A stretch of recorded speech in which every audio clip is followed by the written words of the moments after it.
Okay, hopefully कि आप लोगों को स्क्रीन दिखाई दे रहा होगा और ओके, स्क्रीन विजुअल है।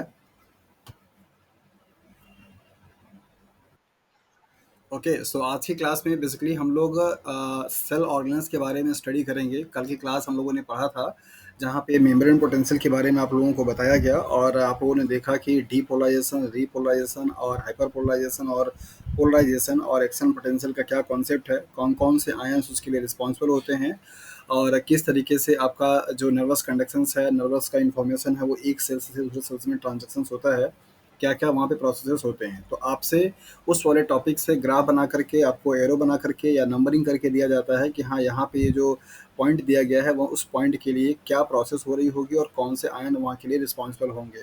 तो प्रोसेस और आयन का कॉम्बिनेशन बना करके आपसे पार्ट सी में सवाल पूछे जाते हैं मेम्ब्रेन पोटेंशियल से, और उनके जो सिग्नल ट्रांसडक्शंस हो रहे होते हैं उनसे भी सवाल आपसे पूछा जाता है। जैसे कल की क्लास में मैंने आपको बताया था न्यूरो ट्रांसमीटर के बारे में, तो न्यूरो ट्रांसमीटर अभी आपको जो हार्मोन्स पढ़ाएंगे तो वहाँ पर डिटेल में बता देंगे, बट न्यूरो ट्रांसमीटर का सवाल आपसे बनता है। तो आप लोगों ने कल ये देखा था कि किस तरीके से आपके सेल्स में एक जगह से दूसरे जगह पे इंफॉर्मेशन क्या होती है, ट्रांसफ़र होती है। आज की क्लास में हम लोग बेसिकली सेल ऑर्गन्स को फोकस करेंगे, जिसमें सबसे पहला आपको जो पढ़ना है that is the mitochondria, right. और ये माइटोकॉन्ड्रिया अभी तक जो आप लोगों ने पढ़ा है वो सेल बायोलॉजी के हाँ जी।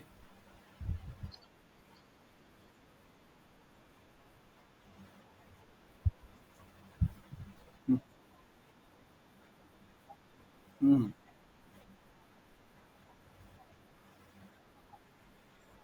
ये आज ये जो पढ़ा रहा हूँ ना ये इम्पोर्टेंट ही है, इसीलिए मैंने इसको पहले पे रखा है। कुछ कुछ चीज़ें हैं जो कि आपको अगर मैं रिकॉर्डिंग भी दे दूंगा तो भी काम आपका हो जाएगा, तो वो मैं कर दूंगा। आप उसके लिए निश्चित।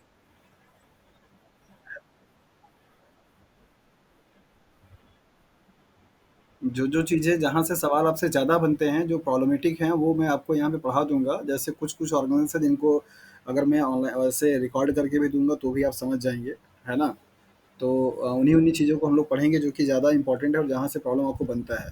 ओके, सो माइटोकॉन्ड्रिया को लेकर के काफ़ी सारी इन्फॉर्मेशन आपको पहले दे दी गई है। आज यहाँ पे हम लोग सेल बायोलॉजी के टॉपिक में जो पूरा पढ़ेंगे वो पढ़ेंगे जेनेटिक्स ऑफ माइटोकॉन्ड्रिया, राइट। यहाँ पे हम लोग ऐसा कुछ भी नहीं पढ़ने वाले हैं कि इनका ये आउटर मेम्ब्रेन क्या है, इनर मेम्ब्रेन क्या है, मैट्रिक्स क्या है, क्रिस्टी क्या है, F1 F2 ये सब क्या है, इन सब के बारे में इन्फॉर्मेशन बहुत बेसिक हो चुकी है, बहुत इसके बारे में आप लोगों को बता दिया। तो ये स्ट्रक्चर देख करके आप लोग अपने पुराने वाले जो कॉन्सेप्ट हैं जो पढ़ाया गया उसको आप रिवीजन कर लीजिए। यहाँ पर आपको माइटोकॉन्ड्रिया का एनाटॉमी दिखाई जा रही है, जिसमें आपके जो इसेंशियल कंपोनेंट है उनके बारे में आपको बताया जा रहा है। सो नंबर पहला अगर आप यहाँ पे देखेंगे तो क्या है, that is the outermost cell है, जो कि आपका इस तरीके से यहाँ पे दिखाई दे रहा है। इसके बाद दूसरा आपका है that is the inner mitochondrial membrane या इनर मेम्ब्रेन जिसे आप बोलते हैं, ये वाला दिखाई दे रहा है आपको। इसके बाद यहाँ पे स्पेसेस हैं जिसको आप इंटर मेम्ब्रेन स्पेस के नाम से भी जानते हैं। इनका खुद का अपने पास क्या होता है, डीएनए होता है, खुद का इनका क्या होता है, अपना राइबोसोम होता है। तो ये जो पार्ट आपको दिखाई दे रहे हैं ये आपके डीएनए है और ये आपका क्या है, दैट इज द राइबोसोम है। और इनका ये जो इनर मेम्ब्रेन होती है वहाँ पे कुछ फिंगर लाइक प्रोजेक्शंस पाए जाते हैं जिनको क्रिस्टी बोला जाता है। और उन क्रिस्टी में दो पार्ट होते हैं जिसको आप F zero means F not या एफ वन पोर्सन के नाम से जाना जाता है। ये एफ नॉट जो होता है वो मेम्ब्रेन पे एम्बेडेड होता है, जबकि एफ जीरो जो होता है वो मैट्रिक्स में क्या आता है, ऐसे फ्लोट करता रहता है, जिसको कि आप एटीपीएज या कॉम्प्लेक्स 5 के नाम से भी जानते हैं। ये सारा जो मॉर्फोलॉजिकल स्ट्रक्चर्स है इनके बारे में पहले भी आप लोग पढ़ करके आए हैं ऑक्सीडेटिव फॉस्फोराइलेशन में। आप लोगों ने देखा है कि कौन कौन से एंजाइम, कौन कौन से प्रोटीन, कौन कौन से प्रोसेस यहाँ पे माइटोकॉन्ड्रिया के मैट्रिक्स में होता है, कौन कौन से ऐसे हैं जो कि इनर मेम्ब्रेन पे पाया जाता है और इस स्पेस का क्या यूटिलाइजेशन है, सारी चीज़ें आप लोगों ने पढ़ लिया है। आज की क्लास में जो हम लोग बेसिकली पढ़ने वाले हैं माइटोकॉन्ड्रिया को लेकर के वो टोटली हमारा होगा मॉलिक्यूलर बायोलॉजी के एस्पेक्ट से, दैट इज द जेनेटिक्स के एस्पेक्ट से, कि क्या चीज़ है माइटोकॉन्ड्रिया और कैसे उसके डीएनए का रेप्लिकेशन हो रहा है, ट्रांसक्रिप्शन हो रहा है, ट्रांसलेशन हो रहा है, कहाँ से उसकी ओरिजिन हुई, ये सारी चीज़ों के बारे में पढ़ेंगे। होपफुली कि फॉन्ट साइज़ आप लोगों को अच्छे से दिखाई दे रहा होगा, शायद मेरे ख्याल से थोड़ा फॉन्ट साइज़ छोटा है नॉर्मल डे के कंपेरिजन में। सो फर्स्ट ऑफ ऑल हम लोग यहाँ पे देखेंगे माइटोकॉन्ड्रिया के ओरिजिन को लेकर के, ओरिजिन ऑफ माइटोकॉन्ड्रिया, किस तरीके से माइटोकॉन्ड्रिया की ओरिजिन हुई। इसके ओरिजिन को लेकर के एक थ्योरी बहुत अच्छी दी गई जिसको जिसको आप लोग बोलते हैं इंडो सिम्बियोटिक थ्योरी के नाम से जाना जाता है। और ये थ्योरी हमको यही बताता है कि बेसिकली जो यूकैरियोटिक आपके ऑर्गेनल्स हैं लाइक एज ए क्लोरोप्लास्ट है, माइटोकॉन्ड्रिया है, इनकी जो ओरिजिन हुई है, उनके एंसेस्टर क्या है, दैट इज द प्रोकैरियोट्स हैं। बताया जाता है इस थ्योरी के अकॉर्डिंग कि माइटोकॉन्ड्रिया का जो ओरिजिन हुआ है वो कहाँ से हुआ है, दैट इज़ द कोई भी आपका ऐसा फ्री लिविंग प्रोकैरियोट था जिसके पास मतलब एरोबिक रेस्पिरेशन करने की कैपेसिटी थी, अपना वो फ्री फॉर्म में रह पाता था। वो वाला ऑर्गेनिज्म जब कोई प्रिमिटिव टाइप के यूकेरियोटिक सेल्स में क्या हो गया, इमिटेड हो गया, मतलब उसमें जा करके मिल गया, मिक्सअप हो गया, तो वो जो आपका एरोबिक काइंड का बैक्टीरिया था, अभी यूकेरियोटिक में जब गया तो वो ओरिजिन किसका किया, दैट इज द माइटोकॉन्ड्रिया का। तो माइटोकॉन्ड्रिया बेसिकली आपका क्या है, सेलुलर रेस्पिरेशंस के नाम से भी जाना जाता है। सो ऐसे प्रोकैरियोटिक ऑर्गेनिज्म जो कि फ्री फॉर्म में, फ्री लिविंग फॉर्म में पड़ा रहते थे और वो एरोबिक रेस्पिरेशंस कर सकते थे, अगर उनका इमिटेड हो गया, मीन्स यूकेरियोटिक सेल्स में जाकर के वो मिल गए, तो उनके मिलने से जो चीज़ बनी उसको हम लोग माइटोकॉन्ड्रिया के नाम से जानते हैं। और इस थ्योरी को बेसिकली इंडो सिम्बियोटिक थ्योरी के नाम से भी जाना जाता है। यही थ्योरी आपको क्लोरोप्लास्ट के ओरिजिन के बारे में भी बताती है। सेम यही थ्योरी आपको बताया जाता है कि जब कोई फोटोसिंथेसिस करने वाला एरोबिक बैक्टीरिया जा कर के किसी प्रिमिटिव काइंड के यूकेरियोटिक सेल्स से जा कर के मिल गया, उसके अंदर में घुसा, तब जा कर के वहाँ पे क्या हुआ, क्लोरोप्लास्ट की सिंथेसिस हुई, मीन्स क्लोरोप्लास्ट का ओरिजिन हुआ।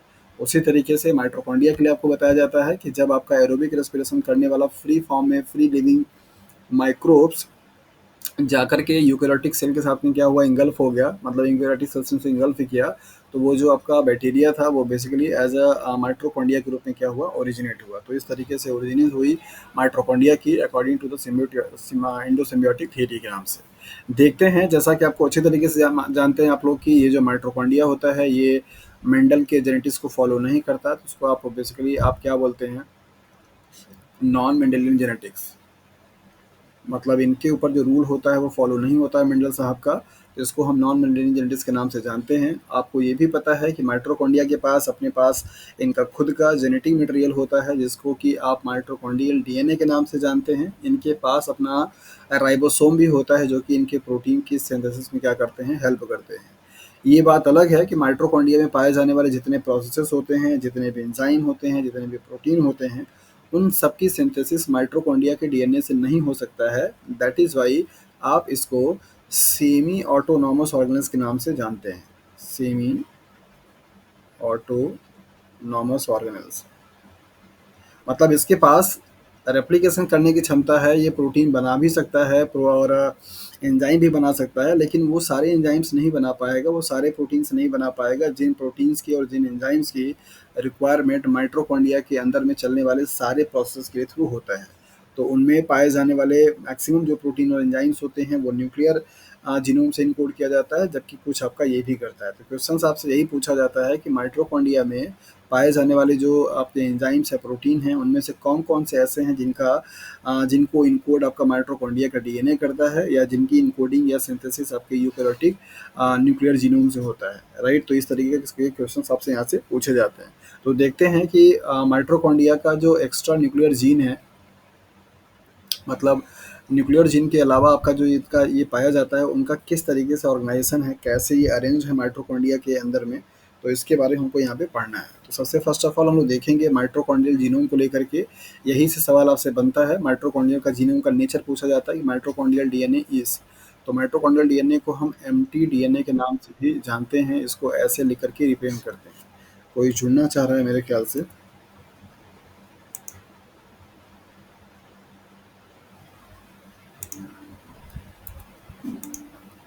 ओके, तो माइटोकॉन्ड्रियल डीएनए को बेसिकली हम लोग एमटी डीएनए के नाम से जानते हैं, और उसको इस तरीके से हम राइट करते हैं, लिखते हैं। जहाँ कहीं पे भी एमटी लिखा हो तो समझ जाइएगा कि माइटोकॉन्ड्रियल डीएनए की बात कर रहा है। माइटोकॉन्ड्रियल डीएनए का जो नेचर है वो वेरी करता रहता है, डिपेंड करेगा कि किस टाइप के ऑर्गेनिज्म में पाया जाता है। मेनी केसेस में, मीन्स मैक्सिमम केसेस में, माइटोकॉन्ड्रिया का जो जीनोम होगा वो सर्कुलर होता है, डबल स्टैंडर्ड होता है और सुपर क्वाइल्ड होता है। ये इनका फॉर्म पाया जाता है मोस्ट ऑफ द केसेस में। और सम प्रोटोजोअन्स एंड फंगाई, कुछ प्रोटोजोआ होते हैं और फंगस होते हैं जहाँ पे इनका जीनोम का नेचर लीनियर जीनोम पाया जाता है। तो मोस्ट ऑफ द केसेस में कैसा होगा, सर्कुलर, और कैसा होगा आपका, डबल स्टैंडर्ड। ये दोनों ही जो बात है, ये इस बात को स्ट्रांगली सपोर्ट करता है कि इस माइटोकॉन्ड्रिया की जो ओरिजिन हुई है वो कहाँ से हुई है, दैट इज अ प्रोकैरियोट से हुआ है। क्योंकि प्रोकैरियोटिक का जीनोम भी बेसिकली कैसा होता है, सर्कुलर होता है और डबल स्टैंडर्ड होते हैं। तो माइटोकॉन्ड्रिया के अंदर में उनका जो जीनोम है, उनका नेचर सर्कुलर और डबल स्टैंडर्ड पाया जाना, इस बात को स्ट्रांगली सपोर्ट करता है मॉलिक्यूलर बेसिस पे कि माइटोकॉन्ड्रिया की जो ओरिजिन हुई है, उनके एंसेस्टर्स कौन थे, that is the prokaryotic cells थे।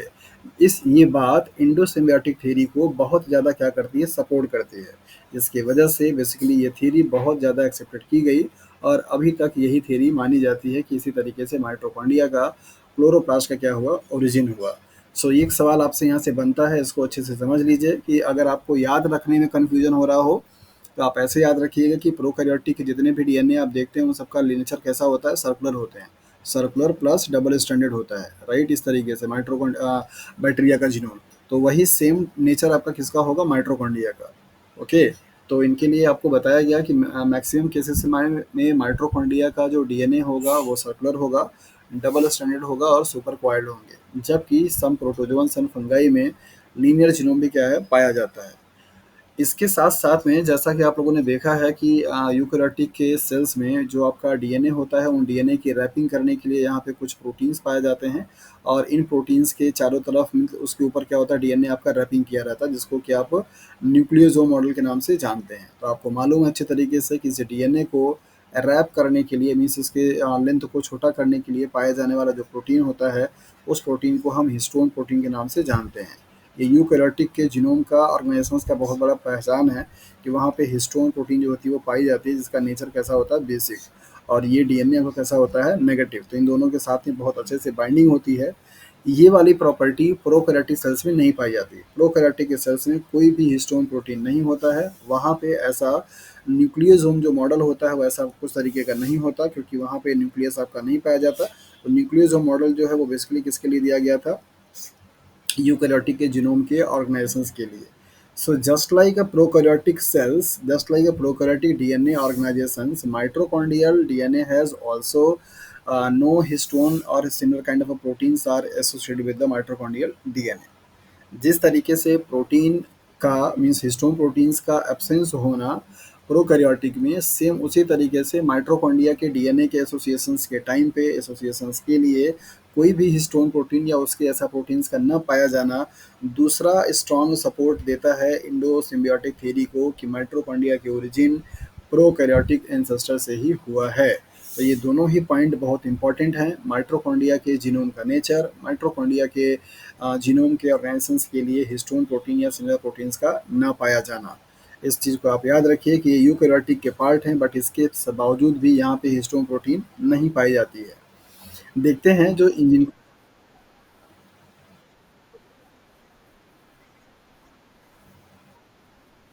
क्या चीज़। हाँ हाँ, बिल्कुल बिल्कुल, जो एरोबिक रेस्पिरेशंस करने वाले होते हैं उनके मेम्ब्रेन पे पाया जाता है ईटीएस, उनमें भी ऑक्सीडेटिव फास्फोराइलेशन होता है, सिर्फ एरोबिक वाले में, जो एरोबिक होंगे, सब में नहीं।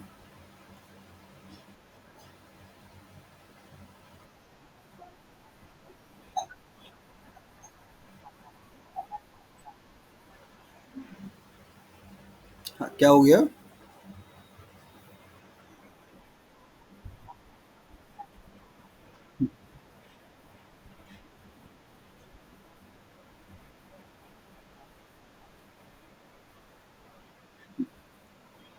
बिल्कुल।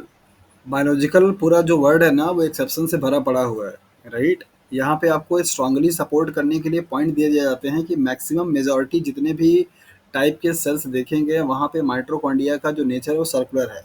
कुछ ऐसे भी रिपोर्ट किए गए हैं जहाँ पे सर्कुलर ना होकर के लीनियर है। तो इस बात से कहीं से ये मतलब नहीं है कि हाँ ये जो थ्योरी है वो गलत है, क्योंकि इतने डिफरेंट टाइप के सेल्स हैं, आपके प्लांट सेल्स हैं, एनिमल सेल्स हैं, एनिमल सेल्स हैं, बहुत सारे वैराइटीज़ हैं, मैमल्स हैं, नॉन मैमल्स हैं, कॉर्डेट्स हैं, बहुत सारे हैं, सभी में अगर आपका सर्कुलर पाया जा रहा है तो इस बात को ये काफ़ी ज़्यादा सपोर्ट करता है। कुछ species of protozoans of fungi में इसका जो नेचर है वो लीनियर देखा गया, तो इस बात से इसीलिए आपको यहाँ पे पॉइंट करके दिया गया ना कि मेजॉरिटी में आपका ये है, बट सब में ये भी आपको दिया गया। मतलब अगर आपके एग्जाम्स में इस टाइप का सवाल अगर आता है कि माइटोकॉन्ड्रियल के डीएनए का जो जीनोम मतलब जीनोम होगा उसका नेचर कैसा होगा, तो वहाँ पे आप एग्जैक्टली सर्कुलर लगा के मत आइएगा। अगर वहाँ पे दिया रहेगा कि मे बी सर्कुलर और लीनियर, तो आप ये वाला ऑप्शन चूज करके आएंगे। अगर लीनियर और सर्कुलर अलग-अलग दिया रहेगा, मतलब कि अगर आपसे दिया रहेगा कि हाँ, लीनियर ओनली लीनियर होता है, ओनली सर्कुलर होता है या लीनियर सर्कुलर दोनों होते हैं, तो ये वाले ऑप्शन पे आप लगा कर के आएँगे। तो इनका नेचर मेजॉरिटी सर्कुलर है बट माइनॉरिटी मतलब कुछ केसेस में लीनियर है। लेकिन अगर आपसे क्यूमुलेटिव पूछा जाएगा तो आप इन दोनों को ऐड करेंगे और इन दोनों को सम करके बताएँगे कि माइटोकॉन्ड्रिया का जो डीएनए है, जो जीनोम है, उनका नेचर सर्कुलर एंड लीनियर दोनों हो सकता है। मेबी जहाँ लगता है वहाँ पे सारी पॉसिबिलिटीज़ आपको बतानी होती हैं, चाहे वो एक्सेप्शंस वाले हों, चाहे वो कम मात्रा में पाए जाने वाले हों या किसी एक स्पीशीज़ में भी देखे गए हों। तो उन चीज़ों को आपको थोड़ा ध्यान देना होता है। मोस्ट ऑफ द केसेस में सर्कुलर होगा, इस चीज़ को ध्यान रखिए। ना नेक्स्ट मूव करेंगे हम लोग साइज ऑफ जीनोम को लेकर के कि माइटोकॉन्ड्रिया का जो डीएनए है जिसको कि हम लोग एमटी डीएनए के नाम से जानते हैं, उनका साइज जो होता है वेरी करता रहता है अलग अलग स्पीसीज के ऑर्गेनिज्म में या अलग अलग वैरायटी के क्लास ऑफ ऑर्गेनिज्म में। उनका साइज क्या है, अलग अलग है। जैसे अगर हम लोग एनिमल्स की अगर बात करते हैं तो वहाँ पे इनकी साइज लेस देन 120 kb की पाई जाती है। और लेकिन अगर हम इसकी ईस्ट सेल्स की बात करें तो यहाँ पे 80 kb से लेकर के बेसिकली 800 kb के आसपास, मतलब 1 लाख मतलब 8 लाख बेस पेयर यहाँ पे दिखाया जा रहा है, जो कि 800 kb के आसपास होगा। तो उतना इनका लेंथ हो सकता है ईस्ट के सेल्स में। और अगर हम लोग प्लांट सेल्स की अगर बात करें तो यहाँ पे 1 लाख से लेकर के 2 मिलियन बेस पेयर तक की साइज हो सकती है। सो बेसिकली अगर देखा जाए तो इनका जो साइज़ है एनिमल सेल्स में बहुत कम पाया जाता है। जैसे अगर हम लोग ह्यूमन सेल्स की बात करें तो वहाँ पे लगभग इनके जो जीनोम की साइज़ होती है, अगर अप्रॉक्सीमेटली बात करें तो कुछ समथिंग लाइक 16,569 बेस पेयर का ही सिर्फ पाया जाता है। कुछ ऐसा आंकड़ा होता है, शायद यहाँ पे एक डिजिट आपका ये 8 रहेगा या 7 रहेगा, बट 1659 1658 ऐसे बेस पेयर होता है ह्यूमन के केस में। तो इनका काफ़ी छोटा जीनोम पाया जाता है ह्यूमन बींग्स में। तो वेरिएशंस होते हैं इनके जीनोम के साइज़ का, अलग अलग स्पीसीज में अलग अलग टाइप के जो साइज़ होती है वो रिपोर्ट की गई है। तो कोई साइज़ का कांस्टेंट नहीं है कि हाँ ऐसा कुछ कांस्टेंट टाइप का रहेगा। सो यहाँ पर आप लोगों ने देखा कि इनके जो जीनोम का साइज़ होता है वो कैसा होता है और किस में आपको ज़्यादा बड़ा दिखाई दे रहा है। जैसे प्लांट सेल्स की अगर हम लोग बात करें तो प्लांट सेल्स में ज़्यादा बड़े जीनोम हमको दिख रहे हैं। नेक्स्ट हम लोग यहाँ पे देखते हैं रेप्लिकेशंस का क्या मोड है माइटोकॉन्ड्रिया के जीनोम का, दैट मीन्स डीएनए का किस तरीके से इनका रेप्लिकेशन होता है। क्या जो रेप्लिकेशंस आप लोग जीनोमिक डीएनए के लिए पढ़ कर के आए हैं वैसा ही इनका रेप्लिकेशन होता है या यहाँ पे कुछ अलग तरीके का मॉडल चलता है। सो बेसिकली अगर आप यहाँ पे देखेंगे तो इस माइटोकॉन्ड्रिया के डीएनए रेप्लिकेशंस के लिए जो मॉडल चलता है वो डी लूप मॉडल के नाम से जाना जाता है। D loop model. और इसमें स्ट्रक्चर जो बनता है वो डी तरीके का बन जाता है, डी लूप स्ट्रक्चर भी इसको बोलते हैं डीएनए को। इसके डीएनए की कुछ थोड़ी सी खासियत है जो कि आपके नॉर्मल जीनोमिक डीएनए को देखने में नहीं मिलती है। इस डीएनए का जो 2 स्ट्रैंड होता है, जैसे मान लीजिए कि आपका ये सर्कुलर डीएनए है, तो इस सर्कुलर डीएनए का ये जो दोनों स्ट्रैंड होगा ना, इनकी डेंसिटी जो है अलग-अलग होती है। मतलब अगर आप इनको सीजियम क्लोराइड की डेंसिटी ग्रेडियंट सेंट्रीफ्यूगेशन करते हैं, तो डेंसिटी ग्रेडियंट सेंट्रीफ्यूगेशन में इन दोनों की बैंड जो होती है वो अलग-अलग आती है। एक की बैंड क्या होती है, ज़्यादा होती है मतलब कि हाई होती है, और एक की बैंड क्या होती है, लो होती है। तो इस हिसाब से इनके स्ट्रैंड को या इनके जो इनका जो डीएनए का स्ट्रैंड होता है, इनको हैवी मीन्स ज़्यादा हैवी और इसको एल मीन्स लाइट, ये 2 तरीके का नाम इनको दिया जाता है। नॉर्मल डीएनए में अगर आप देखते हैं तो किसी भी जीनोम का जो डीएनए होता है उनकी डेंसिटी सेम जैसी होती है क्योंकि उनमें सारा कंपोनेंट सेम होता है। वेस मतलब वेट थोड़ा अलग ज़्यादा कम हो सकता है लेकिन डेंसिटी सेम होती है। माइटोकॉन्ड्रिया के जीनोम का मीन्स डीएनए का एक यहाँ पे यूनिकनेस दिखाया जा रहा है कि इनके दोनों जो स्ट्रैंड होते हैं, एक की डेंसिटी क्या होती है, बहुत ज़्यादा हाई होती है तो इसको आप हाई डेंसिटी वाला बोलते हैं, और एक की डेंसिटी क्या होती है, लो होती है तो ये लो होता है। तो ये डेंसिटी को बताता है और जिसके बेसिस पे इनका जो है डीएनए का अरेंजमेंट होता है। तो इनका रेप्लिकेशन करने के लिए जो मॉडल है, जो मॉडल दिया गया वो है डी लूप मॉडल, और इनके थ्रू किस तरीके से इनका रेप्लिकेशन होता है ये आपको एग्जाम में पूछे जाते हैं और यहाँ पे हम लोगों को समझना है। तो पहले हम ये सारा फिगर को इरेज कर देते हैं ताकि आपको अच्छे तरीके से समझ में आ जाए। यहाँ पे सपोज कीजिए कि आपका ये जीनोमिक डीएनए है जो कि आपका माइटोकॉन्ड्रिया का है। तो अगर हम इसको इस तरीके से बना लेते हैं समझने के लिए, वैसे है ये सर्कुलर ही, लेकिन मैंने इसको सिर्फ समझाने के लिए आपको ऐसे लीनियर बनाया है तो आप कंफ्यूज नहीं होंगे, राइट। तो मान लीजिए कि अगर आपका ये पूरा सुपर कॉइल्ड आपका डीएनए है, सुपर कॉइल्ड डीएनए। कौन सा? माइटोकॉन्ड्रिया का। और मान लीजिए कि ये पूरा सर्कुलराइज्ड हो जाता है ऐसे, इस तरीके से। यहाँ पे कलर चेंज कर देते हैं। एक आपकी जो स्ट्रैंड होती है वो अलग होती है, दूसरी जो स्ट्रैंड होती है वो अलग होती है। ये वाली जो आपको दिखाई दे रही है, इसको आप मान लीजिए क्या है, ये हैवी है, मीन्स एच है। और ये वाली जो दिखाई दे रही है वो क्या है, आपकी एल है।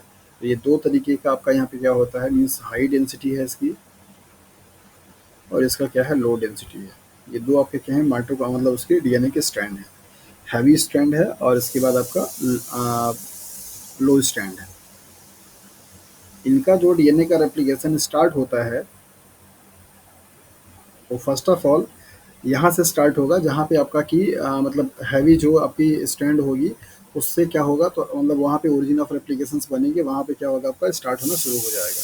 तो अगला जो फिगर मान लीजिए कुछ अगर हम लोग यहाँ पे बनाना चाहें तो कुछ इस तरीके से बना सकते हैं कि मान लीजिए यहाँ पे इनका बबल का फॉर्मेशन हो गया ऐसे इस तरीके से, और यहाँ पे ओरिजिन ऑफ रेप्लिकेशंस के टाइम पे आपको दिखाया जा रहा है, जो कि बताएगा कि डीएनए रेप्लिकेशन की तरफ हो रहा है, मतलब यहाँ पे आपका न्यू स्ट्रैंड बनना शुरू होगा। फॉर एग्जांपल ये वाला साइट आपका मान लीजिए क्या है, ओरिजिन ऑफ रेप्लिकेशन है।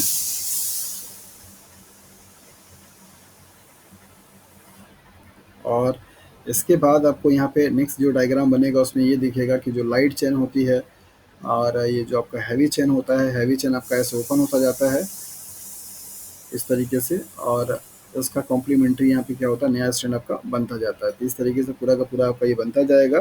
फिर एक पॉइंट आएगा जहाँ पे हैवी चैन पे भी ओरिजिन ऑफ एप्लीकेशन होगी और हैवी चैन भी सिंथेसाइज आपका हो जाता है। तो इसका फिगर अभी हम आपको लगा दिखाएंगे, बट थोड़ा सा ये समझाने के लिए ड्रॉ कर दिए फिगर, आप इसको देखेंगे तो अच्छे तरीके से क्लियर हो जाएगा।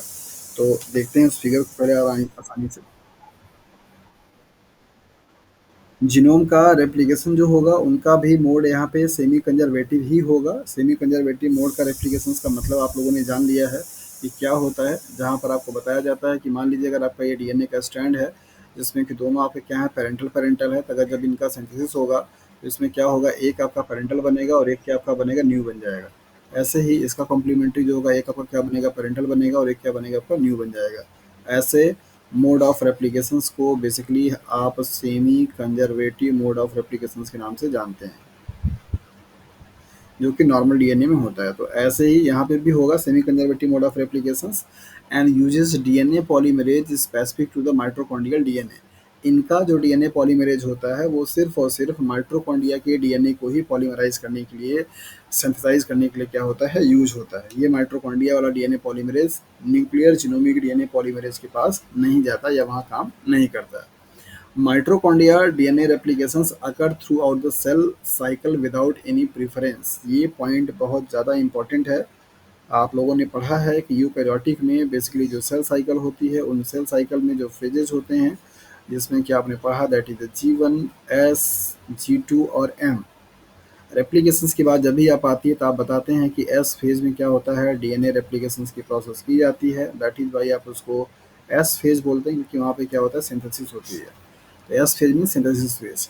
सो इस तरीके से आपको बताया जा चुका है कि माइट्रो मतलब यूकैरियोटिक जो सेल्स होती हैं, उन यूकैरियोटिक में आपका जो डीएनए रेप्लिकेशन होने की प्रोसेस होती है वो पूरा का पूरा एक प्रीफर्ड टाइप के फेज में होता है। वो सिर्फ और सिर्फ कहाँ पे होगा, एस फेज में होगा। सो माइटोकॉन्ड्रिया के डीएनए के रेप्लिकेशंस करने के लिए ऐसा कुछ प्रेफरेंस नहीं है कि सिर्फ G1 में होगा या एस में होगा या G2 में होगा।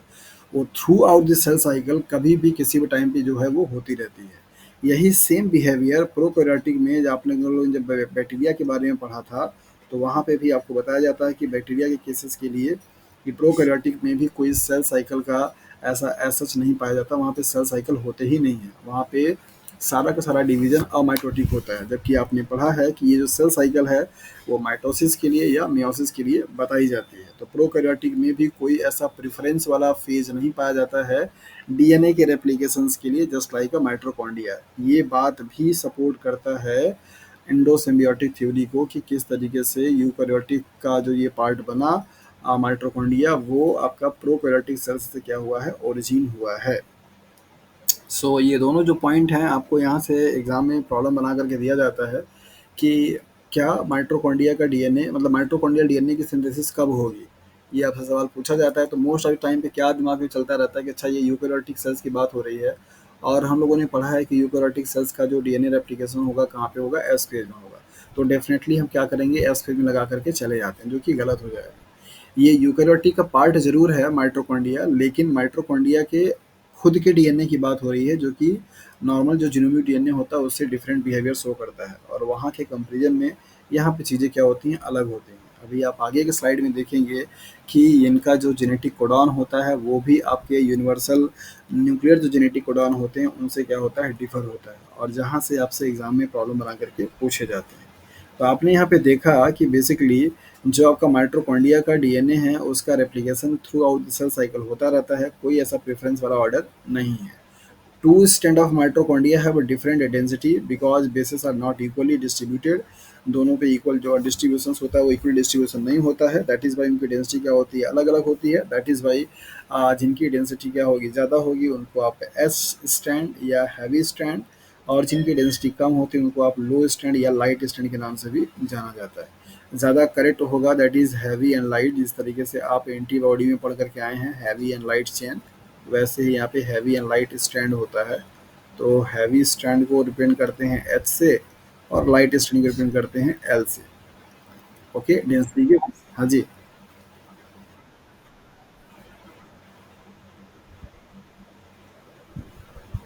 हाँ जी, बताइए बताइए क्या पूछ रहे हैं।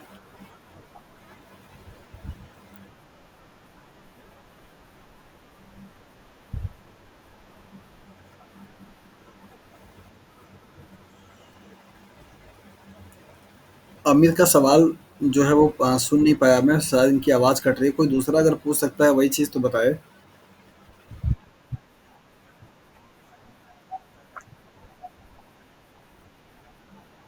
हम्म।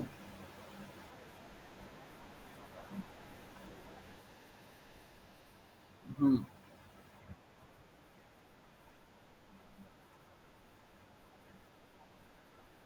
नहीं नहीं, यही नहीं होता है। जैसे जो वॉटसन एंड क्रिक की पेयरिंग होती है ना, वो पेयरिंग का फार्मूला यहाँ पे फॉलो नहीं हो पाता है, कुछ बेसिस। जैसे, हाँ।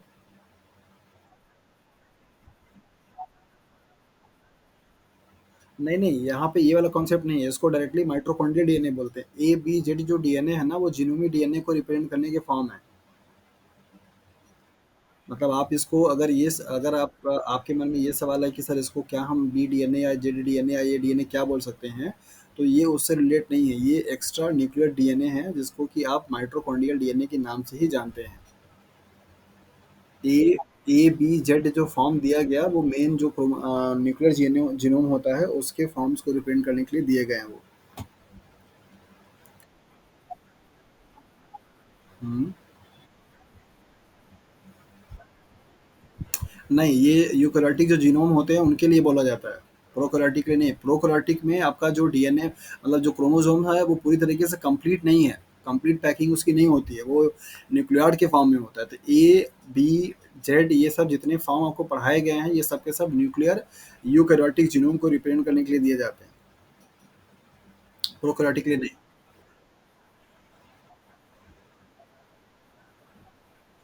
यहाँ पे लिखा हुआ है अमित कि जो डीएनए का जो सर्कुलर डबल स्ट्रैंडेड डीएनए है, ये सर्कुलर डबल स्ट्रैंडेड डीएनए पे बेसिकली इनका जो बेस का डिस्ट्रीब्यूशन होता है वो इक्वल इक्वल नहीं होता है, बेसेस जो होते हैं अनइक्वली डिस्ट्रीब्यूटेड होते हैं, जिनकी वजह से इन दोनों स्ट्रैंड की जो डेंसिटी होती है वो अलग अलग होती है, और इनकी डेंसिटी के नाम के बेसिस पे ही इनका नामकरण किया गया। एक को बोला गया हैवी स्ट्रैंड जिनकी डेंसिटी ज़्यादा थी, दूसरे को बोला गया लाइट स्ट्रैंड जिनकी डेंसिटी कम थी। दैट इज़ वाई इनको इस तरीके से लिखते हैं, मतलब कि बाहर वाले को हैवी, अंदर वाले को लाइट। अच्छा, मुझे लग रहा है कि ये जो टॉपिक अभी मैं पढ़ा रहा हूँ ये पूरी तरीके से आई थिंक नया हो जा रहा है, राइट? हाँ, तभी तो। कोई बात नहीं, अभी अभी अगर इस स्लाइड पे कहीं से भी किसी को कुछ डाउट हो रहा हो, कोई कॉन्सेप्ट को समझने में या कन्फ्यूजन क्रिएट हो रही है, तो उसको आप पूछिए आराम से, कोई दिक्कत नहीं है, क्लियर होनी चाहिए चीज़ें।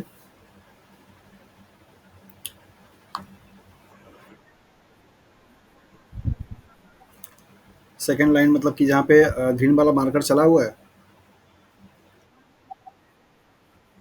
हाँ, मतलब मैंने आपको यहाँ पे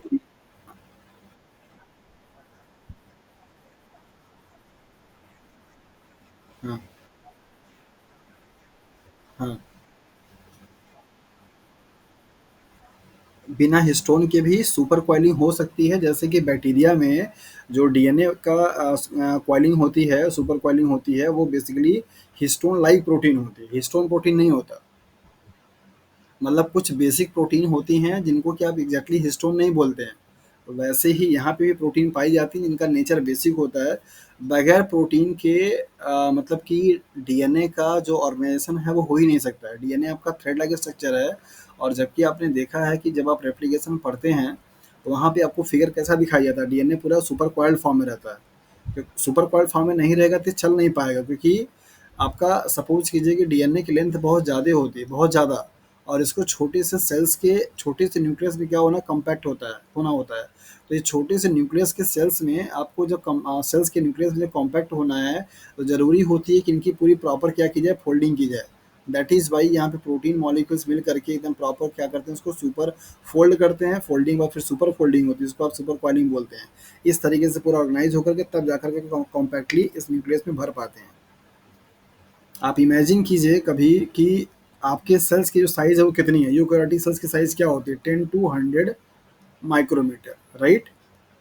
ये साइज होती है। एक सेल्स की जो साइज एक सेल्स की जो साइज है उसके उसका लगभग 10 टाइम्स स्मॉलर साइज किसका होता है, न्यूक्लियस का होता है, राइट। मान लीजिए अगर इसका 100 माइक्रोमीटर का साइज होगा तो लगभग लगभग आपका इस पूरे इसके एरिया का डायमीटर कितना होगा, 10 माइक्रोमीटर का। इस 10 माइक्रोमीटर के साइज में और भी चीज़ें इंक्लूड होती हैं। उसके साथ साथ एक जो डीएनए की लेंथ है, अगर मतलब अगर पूरा खोला जाए, उसको अगर स्केच किया जाए तो बहुत डिस्टेंस आती है। माना जाता है कि आपके सेल्स के मतलब एक सेल्स के सारे न्यूक्लियर डीएनए को अगर आप मतलब खोल करके उसे लॉन्ग फॉर्म में स्ट्रेच कर दें तो पूरी जो अर्थ की सर्कमस्टेंसेस है उसको पूरा आप 2 राउंड कवर कर सकते हैं। आप इमेजिन कीजिए कि इतने बड़े थ्रेड लाइक। हेलो। जी। नहीं, नहीं, एक सेल्स से 23 जो आपके नंबर ऑफ डीएनए हैं, अगर इनको निकाल मतलब 23 नहीं 46 इनको पेयर के फॉर्म में, अगर आप इनको निकाल करके सारे डीएनए जो सुपर कॉइल्ड फॉर्म में है, अगर आप इनको नॉर्मल रिलैक्स फॉर्म में करके स्ट्रेच करते हैं और सबको अगर एक-एक करके जोड़ दिया जाए तो इनकी लेंथ इतनी होती है कि पूरा अर्थ का जो एरिया है सर्कमस्टेंसेस उसको 2 राउंड कवर करता है। इतने बड़े डीएनए का जो पैकिंग है, इतने छोटे से न्यूक्लियस में कैसे हो जाता है, ये भी अपने आप में बहुत स्ट्रेंज बात है। और इसी की पैकिंग कराने के लिए इन प्रोटीन्स की रिक्वायरमेंट होती है जिसको आप बोलते हैं हिस्टोन प्रोटीन, जो कि आपके डीएनए को, जो कि थ्रेड लाइक स्ट्रक्चर्स होता है, उसको पहले कॉइलिंग करता है। फिर उसके पास क्या होती है, सुपर कॉइलिंग होती है, तब जाकर के आपका वहाँ पे उनका पैकिंग होती है, मीन्स ऑर्गेनाइजेशन बनता है, अच्छे तरीके से पैक होते हैं। तो बहुत ही कॉम्प्लेक्स ऑर्गेनाइजेशन है आपके सेल्स के अंदर का। जितना ज़्यादा आप सेल बायोलॉजी भी आप आगे पढ़ते जाएंगे उतना आपको समझ में आएगा कि जो सेल हमको दिखाई नहीं दे रही है उस सेल के अंदर में इतना इतना इतना टिपिकल और इतना इतना कॉम्प्लेक्स प्रोसेस हो रहा है, इसका अंदाज़ा लगाना मतलब नॉर्मल लोगों की बस की बात नहीं है। अब आप इमेजिन कीजिए कि अभी ये जो मैंने डेटा आपको दिया कि अगर आप अपने पूरे बॉडी के एक सेल्स का पूरा डीएनए अगर आप निकाल लेते हैं और उस डीएनए को पूरा नॉर्मल रिलैक्स करके अगर आप उसको जोड़ते हैं तो उसकी जो एरिया आती है, मतलब जो लेंथ आता है, पूरे अर्थ के सर्कमस्टेंसेस को 2 राउंड कवर करने के सफिशियंट होता है। अर्थ को कंपेयर किया गया प्लस यहाँ से मून तक के डिस्टेंस का कवर किया गया। इन दोनों को डिस्टेंस से कवर कर सकता है, इतनी लेंथ होती है।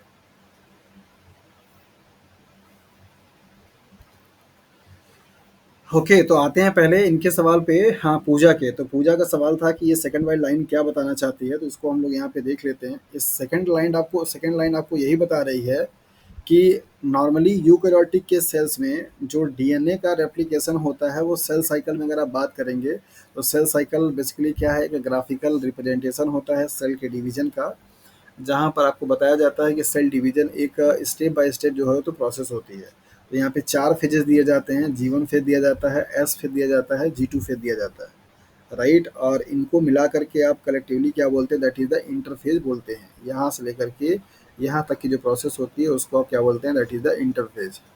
ओके। और इस इंटरफेज के एक फेज को, जिसको कि आपने एस बोला हुआ है, इस एस फेज में क्या होता है, आपका डीएनए का रेप्लिकेशन होता है। ये स्पेसिफिक है कि इसी फेज में आपका डीएनए क्या होगा, डबल होगा। इसके पहले डीएनए आपका क्या रहेगा, सिंगल रहेगा। इसके बाद यहाँ पे डिवीजन हो जाएगा तो भी सिंगल हो जाएगा। ये वाला जो केस होगा वहाँ पे क्या होगा आपका, that is the double phase पाया जाता है। तो ये यूकेरियोटिक के लिए है। प्रोकैरियोटिक के लिए सेल साइकिल चूंकि पाया नहीं जाता, क्योंकि प्रोकैरियोटिक में सेल डिवीजन कैसा होता है, अमाइटोटिक होता है, मतलब वहाँ पे कोई ऐसा माइटोसिस या मियासिस तो होता नहीं है। तो इस तरीके से वहाँ पे डिवीजन हो जाती है, मतलब एक सेल्स होती है, ये क्या करेगा, इसे क्लीव करती है और क्लीव करके फिर से दूसरा उसमें बन जाती है, राइट। तो जिसको क्या फ्यूजन या बाइनरी फ्यूजन के नाम से भी जाना जाता है, अमाइटोटिक डिवीजन। तो उसी तरीके से माइटोकॉन्ड्रिया का भी जो डीएनए है उसका रेप्लिकेशन जो होता है वो पूरे सेल्स में कभी भी होता रहता है। ऐसा कोई प्रेफरेंस नहीं है कि सिर्फ और सिर्फ एस फेज में होगा, और जिस तरीके से आपके यूकैरियोटिक का होता है ऐसा नहीं है। वो कभी भी आपका हो सकता है पूरे सेल के साइकिल के जितने फेजेस दिए गए, चाहे वो G1 हो, एस हो, G2 हो, एम हो। सिंपल भाषा में अगर आप समझिए तो वहाँ सेल साइकिल के फेज का कोई कॉन्सेप्ट ही नहीं है, क्योंकि प्रोकैरियोटिक के सेल को डिवाइड करने के लिए कोई सेल साइकिल का फेज आता नहीं है। तो उसी तरीके से आप समझिए कि माइटोकॉन्ड्रिया के डीएनए को रेप्लिकेट करने के लिए किसी फेज का प्रेफरेंस नहीं है कि हाँ इसी फेज में दिया जाएगा। होपफुली कि अभी आपको ये चीज़ अच्छे से क्लियर हो गई होगी। अगर अभी भी आपको डाउट है तो फिर से आप उसको पूछ सकते हैं। ओके, अब आते हैं सिद्धार्थ के सवाल पे। सिद्धार्थ, आपने क्या क्या सवाल पूछा था?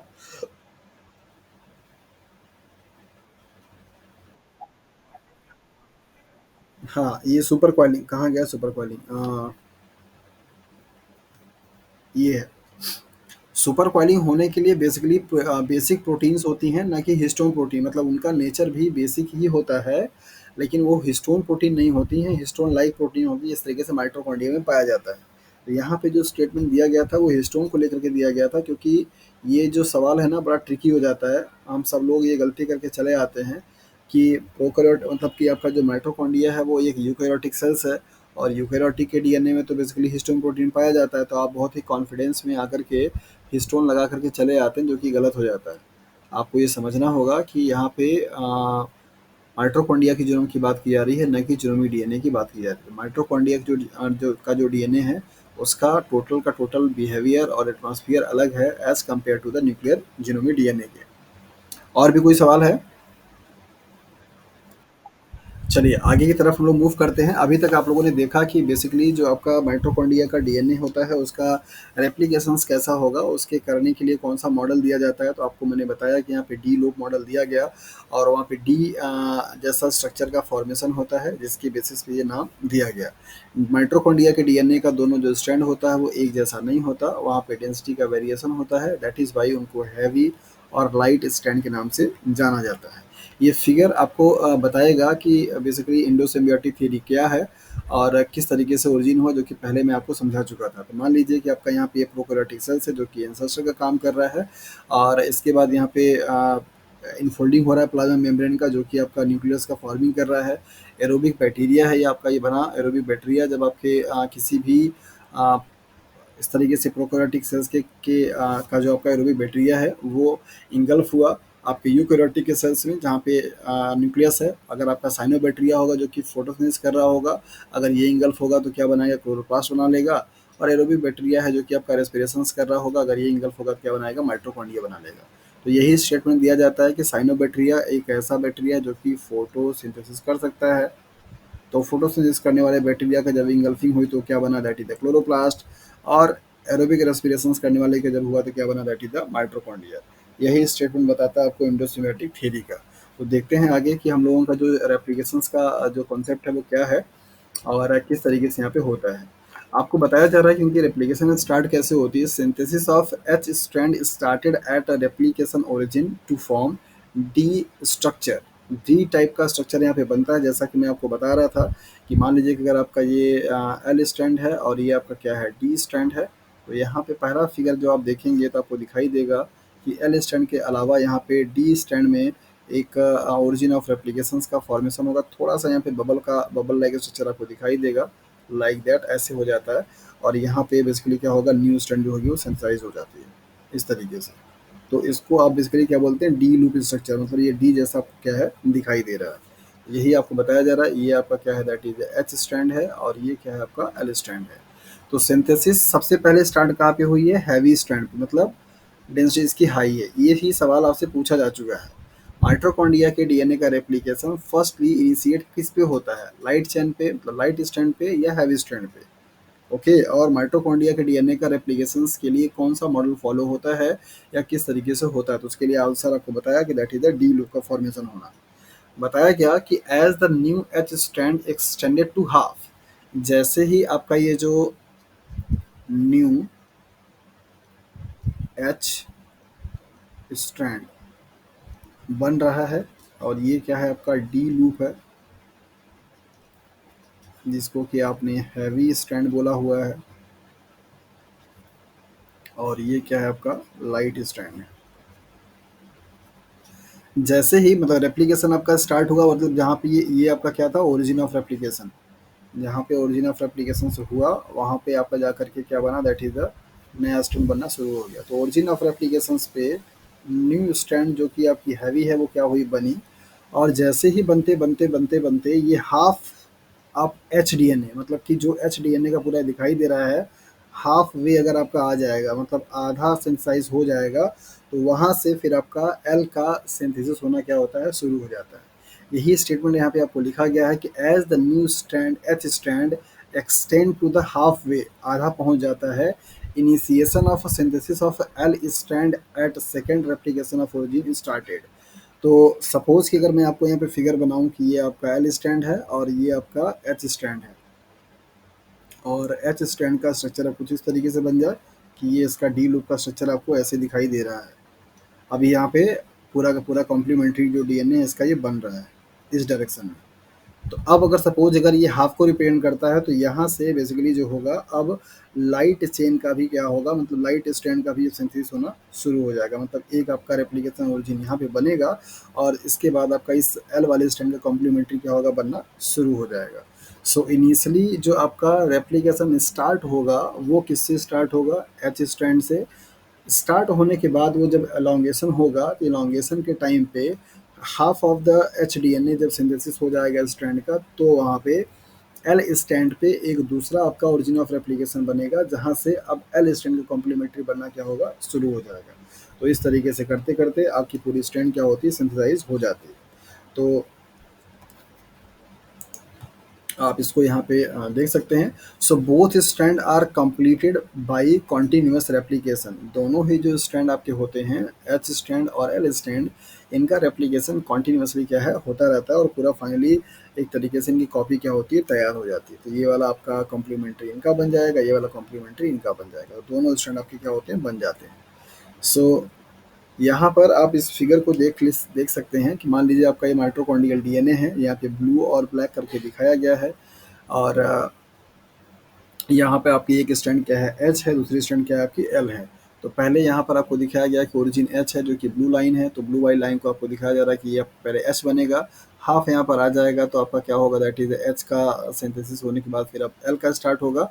अब एल स्टार्ट होगा तो इस तरीके, सॉरी, सो इस तरीके से बेसिकली आपका जो होगा, अब एल का भी स्टार्ट हो जाएगा, तो एल और एच दोनों के क्या होंगे, कॉम्प्लीमेंट्री स्ट्रैंड बन जाएंगे, और एक आपका सर्कुलर डीएनए से आपका दो सर्कुलर डीएनए स्ट्रैंड क्या होगी, कॉम्प्लीमेंट्री बन जाती है। तो ऐसे ही आपको दिखाया जाता है कि डी लो का फॉर्मेशन कैसा हो रहा है। यही मॉडल आपको पढ़ने को मिलता है माइटोकॉन्ड्रिया के जीनोम के डीएनए रेप्लिकेशंस के लिए, कि किस तरीके से जीनोम का रेप्लिकेशन इनका हो सकता है। इनके इनहिबिटर से बारे में भी सवाल पूछा जाता है, अभी हम लोग देखेंगे कि कौन कौन से इनके इनहिबिटर हैं। तो रेप्लिकेशंस के स्टेप्स में आपको दो तीन बातों का ध्यान देना है। नंबर पहला, कि माइटोकॉन्ड्रिया का जो डीएनए होता है उनकी डेंसिटी सेम नहीं होती है। वहाँ पे माइटोकॉन्ड्रिया का डेंसिटी के डीएनए का डेंसिटी अलग अलग होता है, एक को आप हैवी बोलते हैं, एक को क्या बोलते हैं, लाइट बोलते हैं। हैवी स्ट्रैंड से ही पहले क्या होगा, आपका इनिशिएशन होता है, देन इसके बाद आपका किसका होगा, लाइट वाले का होगा, राइट। और इनका जो मॉडल होता है वो डी लूप स्ट्रक्चर बनाते हैं, मतलब डी जैसा स्ट्रक्चर आपका वहाँ पे बनता है, दैट इज वाई आप इसको डी लूप मॉडल के नाम से भी जाना जाता है। सो ये था आपका माइटोकॉन्ड्रिया के जीनोम का, दैट मीन्स माइटोकॉन्ड्रिया के डीएनए के रेप्लिकेशन का पूरा प्रोसेस, और उनका मैकेनिज्म की कैसे ये प्रोसेस होती है। अब हम लोग मूव करेंगे ट्रांसक्रिप्शंस को लेकर के कि माइटोकॉन्ड्रिया का जो डीएनए है वो किस तरीके से ट्रांसक्राइब होता है, क्या क्या प्रोसेसेस या क्या क्या चीज़ें इसमें होती हैं और नहीं होती हैं। तो बेसिकली माइटोकॉन्ड्रिया का जो डीएनए होता है वो किन किन चीज़ों के लिए इंफॉर्मेशन कंटेन करता है, ये बहुत ज़्यादा से ज़्यादा इम्पॉर्टेंट, आप इसको मार्क लगा सकते हैं कि ये पॉइंट है। Mitochondrial mitochondrial DNA encode for what, किस किस चीज़ के लिए इनकोड करता है, ऐसे सवाल आपसे पूछा जाता है। तो यहाँ पे लिखा गया है कि mitochondrial DNA contain information for tRNA, rRNA, cytochrome oxidase, NADH, dehydrogenase and ATPase. यही बस गिन करके आपके मॉलिक्यूल हैं जिनके लिए माइटोकॉन्ड्रिया के डीएनए के पास क्या है, इंफॉर्मेशन है। मतलब माइटोकॉन्ड्रिया के डीएनए से टीआरएनए वाला आरएनए बन सकता है, आरआरएनए वाला आरएनए बन सकता है, साइटोक्रोम ऑक्सीडेज बन सकते हैं जो कि आपका रेस्पिरेशन में पार्टिसिपेट करता है, एनएडीएच डिहाइड्रोजनेज जो कि रेस्पिरेशन में पार्टिसिपेट करता है वो ही बन सकता है, प्लस एटीपीए जो कि एटीपी को बनाने में लगती है। इसके अलावा रेस्ट ऑफ दी जितने भी प्रोटीन, एंजाइम्स, मॉलिक्यूल्स की रिक्वायरमेंट होती है, they all are synthesized by the nuclear genomic DNA. तो इनको बहुत अच्छे से हाईलाइट करके लिख लीजिएगा क्योंकि इन्हीं से सवाल आपसे पूछा जाता है कि माइटोकॉन्ड्रिया का डीएनए किन किन प्रोटीन्स को या तो बना सकता है या तो नहीं बनाता है, ऐसे सवाल आपसे दिए जाते हैं। The other components found in the mitochondria are encoded by the nuclear genome. जितना भी आप लोगों ने पढ़ा, चाहे पायरुवेट का स्टाइल कोएंजाइम में कन्वर्जन पढ़ा, चाहे टीसीए साइकिल पढ़ा, चाहे इलेक्ट्रॉन ट्रांसपोर्ट पढ़ा, या फिर और भी कोई जो पाथवे आप पढ़ रहे हैं पढ़े हैं, उन सारे पाथवे में इन्वॉल्व होने वाले जितने भी कंपोनेंट्स होंगे, चाहे प्रोटीन के चाहे एंजाइम के, वो सभी बेसिकली न्यूक्लियर डीएनए से क्या किए जाते हैं, इनकोड किए जाते हैं। जबकि ऊपर जो आपके 6 लिखे गए हैं, टीआरएनए, आरआरएनए, साइटोक्रोम, एनएडीएच और एटीपीएच, ये आपके बेसिकली क्या हैं, माइटोकॉन्ड्रिया के डीएनए से इनकोड किए जाते हैं। तो इनको अच्छे से याद रखिएगा। अब माइटोकॉन्ड्रिया से के में पाए जाने वाले जो ऐसे प्रोटीन्स हैं जिनको कि न्यूक्लियर जीनोम में इनकोड कर रहा है, उनका क्या क्या एग्जाम्पल है, जैसे कि DNA polymerase, RNA polymerase, ribosomal protein, translational protein, amino acid tRNA synthase, ये सब के सब आपके न्यूक्लियर जीनोम से क्या किए जाते हैं, कोड किए जाते हैं, जो कि आपकी माइटोकॉन्ड्रिया में रिक्वायरमेंट होती है। इन द ह्यूमन, वैसे नॉर्मली माइटोकॉन्ड्रिया में 70s आपका पाया जाता है राइबोसोम, और ये 70s राइबोसोम्स का पाया जाना इस बात का सपोर्ट करता है कि ये इंडोसिम्बियोटिक थ्योरी को सपोर्ट करेगा। 70s पाया जाता है, लेकिन यहाँ पे केस दिया गया ह्यूमन के केसेस में, यहाँ पे 70s के बजाय कैसा होता है, 60s भी पाया जाता है। तो 60s mitochondria ribosome consist of 45 and 35। तो इसको थोड़ा सा समझिए। 60s आपका जो माइटोकॉन्ड्रिया होता है वो बेसिकली दो सब यूनिट से मिलकर के बना हुआ है, और वो दोनों जो सब यूनिट हैं आपके क्या क्या हैं, दैट इज द 45s और 35s। तो कभी कभी आपसे ये सवाल बना के पूछा जा सकता है कि ये आपके जो 45s हैं, सॉरी, और 35 हैं, ये राइबोसोम का सब यूनिट है। और आपके ये जो 45s होते हैं ये फर्दर किससे मिलकर के बने हैं, 16.5 या 16s, सॉरी 16s आरआरएनए से मिलकर के बना हुआ है, और ये आपका 12s आरआरएनए से मिलकर के बना हुआ है। ये 16s का पाया जाना, जैसा कि आप लोग जानते हैं कि प्रोकैरियोटिक के किसी भी स्पीसीज को अगर आपको आइडेंटिफिकेशन कराना होता है तो आप क्या कराते हैं, 16s आर डीएनए का क्या कराते हैं, सीक्वेंसिंग कराते हैं, कराते हैं ना। और इन्हीं के सीक्वेंसेस के बेसिस पे आप उसे बताते हैं कि ये कौन से स्पीसीज से, कौन से फाइलम से, जीनस से बिलोंग करता है। जितना भी फाइलोजेनेटिक ट्री बनाई जाती है, फाइलोजेनेटिक ट्री जो कि एंसेस्ट्रल रिलेशनशिप दिखाता है, ये बेस्ड किस पे होता है, based on 16s R DNA. किस केस में, प्रोकैरियोटिक के केस में। और अगर बात यूकैरियोटिक की की जाएगी तो वहाँ पे केस थोड़ा सा उल्टा हो जाता है। यूकैरियोटिक के केस में जो किया जाता है वो 18S का किया जाता है, 18S आर डीएनए। और इसको जैसे ये बोलते हैं ना 16S, इसको बोलते हैं ITS, ITS sequences. Okay. So hello. अरे सब लोग चले गए हैं क्या? अच्छा, बहुत शांति हो गई, मुझे लगा कि सबको नींद तो नहीं आ गई। अच्छा, अभी 6 लोग जुड़े हैं। अमित हैं, सिद्धार्थ, अवनीत, वंदना, पूजा और प्रियंका। मुमताज चली गई। ओके। नींद आ रही है क्या आप लोगों को? नींद अगर आ रहा हो तो बताइए, हम सवाल पूछ सकते हैं। मुझे तो मुझे तो लगा कि बहुत ही आप लोग एकदम सुनने और समझने में एकदम खो गए हैं, इसलिए आवाज़ नहीं आ रही। ओके। हाँ।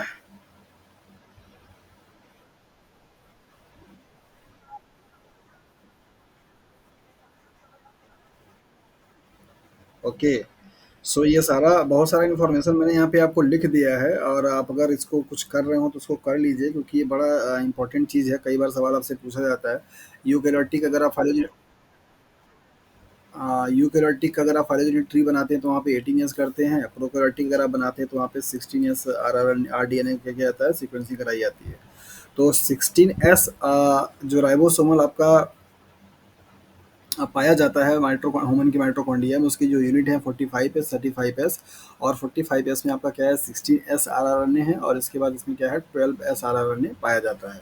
तो ये भी एग्जाम में आपको मैचिंग कराने के लिए दिया जाता है कभी कभी, पार्ट सी वाले में। तो इनको भी थोड़ा सा याद रखिए।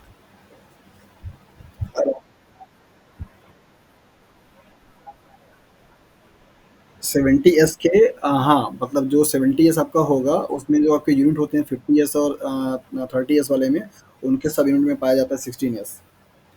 और ये जानकारी आपको और भी स्ट्रेंज लगेगी कि ये सारा का सारा जो आपका सीक्वेंस है वो इनकोड किया जाता है किससे, encoded bye nuclear genomic DNA.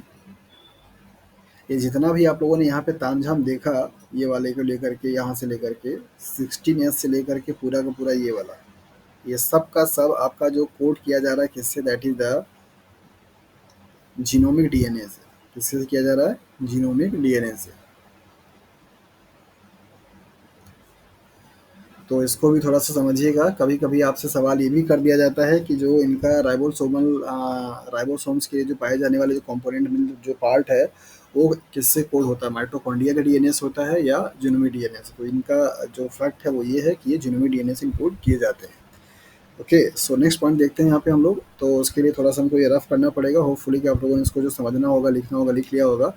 Mitochondria के यहाँ पे स्मॉल एम रहेगा, ये टाइपिंग का थोड़ा सा प्रॉब्लम है। Small M, mitochondrial mRNA। So mitochondrial mRNA have no 5 prime capping. जैसा कि आपने देखा है कि यूकेरियोटिक के पास जो आपका ये 5 प्राइम होता है, और यहाँ पे आपका जो 3 प्राइम होता है, यहाँ पे 5 प्राइम पे क्या की जाती है, कैपिंग की जाती है एक मॉलिक्यूल्स का। क्या कोई बता सकता है कि 5 प्राइम पे जो कैपिंग की जाती है वो कौन सा मॉलिक्यूल होता है? Very good. और ये जो कैपिंग की जाती है क्यों की जाती है?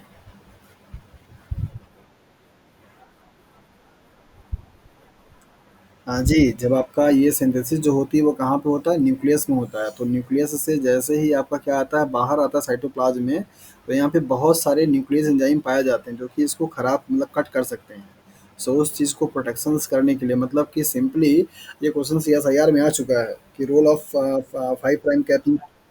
हाँ, 5 प्राइम कैपिंग का क्या रोल होता है। तो आप इसको इस तरीके से समझिए कि ये उसके स्टेबिलिटी को मेंटेन करता है, मतलब उसके ड्यूरेशंस को बढ़ाता है। और कैसे जो भी आपके न्यूक्लियस एंजाइम होते हैं उनको कट करने के लिए साइट प्रोवाइड नहीं करता है, तो ये तरीके का रहता है। और दूसरा यहाँ, हाँ। हम्म। हम्म। हम्म। न्यूक्लियोटाइड वहाँ पे एक होता है, फॉस्फेट भी आप फॉस्फेट जो होता है वहाँ पे जैसे एक आपका एटीपी रहता है और बाकी आपका राइबोसोम मतलब जो आरएनए होता है उसका फॉस्फेट रहता है। इनमें से एलिमिनेशन हो जाते हैं। न्यूक्लियोटाइड का अगर आंसर रहेगा तो फिर एक रहेगा। सिर्फ एक। ओके, तो यहाँ पे माइटोकॉन्ड्रिया का जो आपका डीएनए होगा उसके पास कोई भी 5 प्राइम पे कैपिंग नहीं होती है और ये बात भी सपोर्ट करता है प्रोकैरियोटिक के डीएनए जैसा। Poly A tail is added to the 3 prime end of mRNA. तो जैसा कि यूकैरियोटिक में यहाँ पे poly A tail means A इस तरीके से आपका ऐड किया जाता है। इसको आप पॉली ए टेल के नाम से जानते हैं। तो ये वाली एडिंग 3 प्राइम पे एमआरएनए पे यहाँ पे भी किया जाता है, मीन्स माइटोकॉन्ड्रिया के डीएनए में भी किया जाता है पॉली ए टेल। इसके साथ-साथ यहाँ पे दिया गया कि सीएए जो कि आपने पढ़ा होगा टीआरएनए के इस वाले एंड पे, सभी टीआरएनए के इस एंड पे ये मॉडिफाई किया जाता है सीएए, ये 3 सीक्वेंसेस ऐड किए जाते हैं बाद में। तो उसी तरीके से आपका यहाँ पे भी है कि टीआरएनए के 3 प्राइम एंड पे सीएए सीक्वेंसेस क्या किए जाते हैं, ऐड किए जाते हैं और ये सब में होता है। मतलब आपका जितने भी पाए जाते हैं सारे टीआरएनए उनमें पाया होता है। तो ये 2 चीज़ें आपकी सिमिलर हैं। यहाँ पर आपको थोड़ा-सा ध्यान देना होगा कि माइटोकॉन्ड्रिया की 5 प्राइम पे कैपिंग नहीं होती है। ओके, सो क्या हुआ?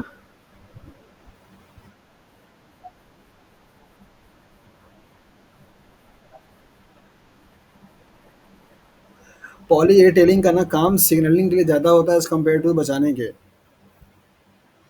क्योंकि पॉली ए टेलिंग जो होती है वो लास्ट में बनती है और वही एक तरीके से सिग्नल देती है कि उसको किधर कौन सा टाइप का एमआरएनए बनाना है, मतलब कौन से टाइप की प्रोटीन उसको बनानी है और वो प्रोटीन का टारगेट कहाँ होगा उसके टेल पे जो है वो हाइड रहता है।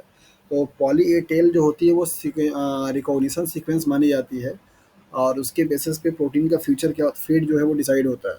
और उन्हीं के बेसिस पे जब ये इसका एक्सपोर्टेशन होता है एंडोप्लाज्मिक रेटिकुलम और गोल्गी बॉडी में, तो वहाँ पे जो प्रोटीन के सीक्वेंसेस ऐड किए जाते हैं वो पॉली ए टेल के लास्ट वाले बेसिस के बेसिस पे। तो इनका रोल प्रोटेक्शंस के बजाय सीक्वेंसेस को रिकॉग्नाइज करने में ज़्यादा माना जाता है। ओके, तो अभी आप लोगों ने देखा कि रेप्लिकेशन कैसा होता है माइटोकॉन्ड्रिया के डीएनए का, ट्रांसक्रिप्शन कैसा होता है। नाउ नेक्स्ट हम लोग मूव करेंगे ट्रांसलेशन पे कि किस तरीके से माइटोकॉन्ड्रिया की जो जीनोम होती है उसका ट्रांसलेशन कैसा होता है। सो यहाँ पर आपको देखने को मिलेगा कि जिस तरीके से आपको मालूम है कि ट्रांसलेशंस के लिए भी 3 स्टेज होते हैं। इनिशिएशन आपका होता है और इलॉन्गेशन होते हैं और आपका टर्मिनेशन होता है, राइट। तो इलॉन्गेशन इन सब के प्रोसेस के लिए क्या होते हैं, अलग अलग फैक्टर आते हैं। तो आप लोग पढ़ करके आ चुके हैं इनिशिएशन के लिए इनिशिएशन फैक्टर जिसको कि आप आई एफ बोलते हैं, इलॉन्गेशन के लिए इलॉन्गेशन फैक्टर जिसको कि आप ई एफ बोलते हैं, टर्मिनेशन के लिए जिसको आप रिलीज भी बोलते हैं तो इसको हम लोग आर एफ के नाम से जानते हैं, रिलीज फैक्टर।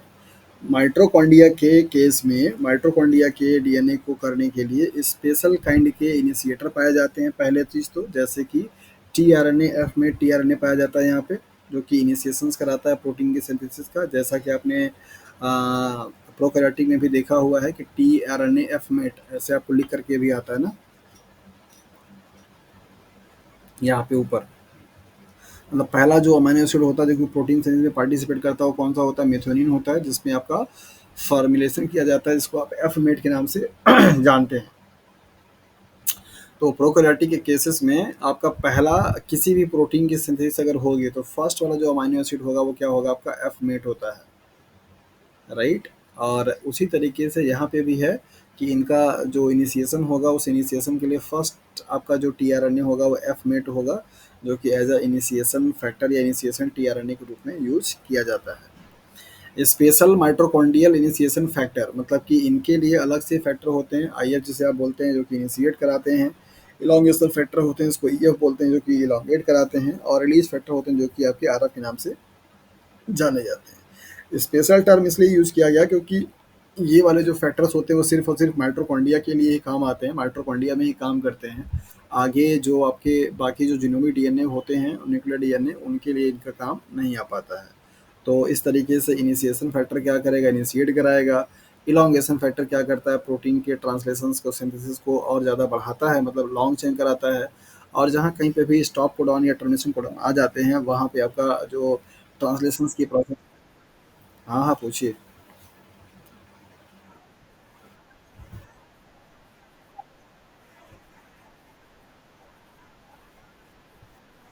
हुँ।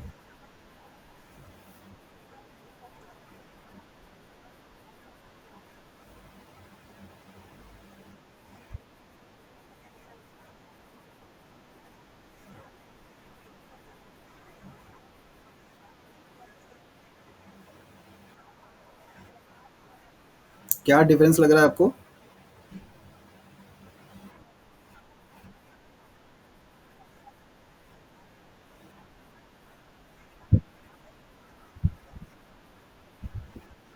हुँ,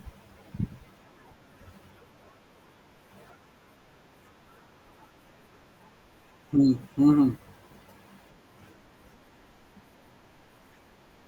हुँ, हुँ, हुँ। अरे भाई, जब आपको यहाँ पे पैरेंटल ही जब आपकी ये यही जब 16 ईयर्स हो गई और ये 17 ईयर्स था, तो यहाँ पे डिफरेंस तो आएगा ना। और ये मैंने केस सिर्फ आपको ह्यूमन बीइंग के लिए बताया है कि ये इनके लिए स्पेशल है। नॉर्मली माइटोकॉन्ड्रिया में 70 ईयर्स पाया जाता है, और जब ये 70 ईयर्स पाया जाएगा तो ये 50 और ये 30 होगा। ये 60 ईयर्स है, दैट इज बाई ये 45 और 35 है। ये जो केस है वो ह्यूमन बीइंग के लिए स्पेशल बताया गया, ये देखिए यहाँ पे लिखा हुआ है। नॉर्मल माइटोकॉन्ड्रिया में पाया जाने वाला जो राइबोसोम होगा वो 70 ईयर्स होता है, जिसका सेम वही कॉन्फ़िगरेशन है जो कि आपका प्रोकैरियोटिक के लिए है।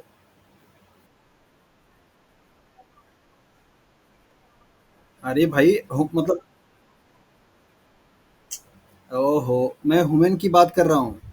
ह्यूमन केस को छोड़ करके बाकी जितने भी जगह पे माइटोकॉन्ड्रिया पाया जा रहा है उनमें 70 ईयर्स होता है। ह्यूमन के केसेस में इनका 60 ईयर्स होता है। माइटोकॉन्ड्रिया आपके अलावा भी जितने भी,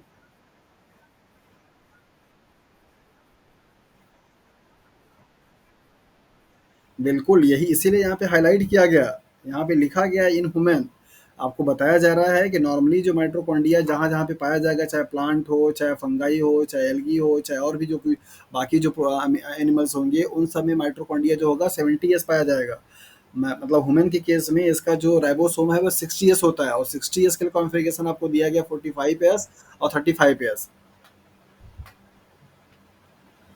हमारी बॉडी के अलावा भी माइटोकॉन्ड्रिया बाकी ऑर्गेन में पाए जाते हैं। इस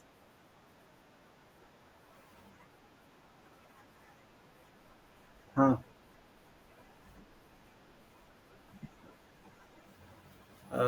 सिम्बायोटिक सिम्बायोटिक रिलेशनशिप आपको ये बताता है कि माइटोकॉन्ड्रिया से ओरिजिन हुई है। वो ये नहीं बताता है कि हाँ, इनका ये डिफर हो नहीं हो सकता है। जैसे आपने जीनोम में पढ़ा कि मोस्टली केसेस में सर्कुलर होता है, लेकिन सम केसेस में लीनियर पाया जाता है।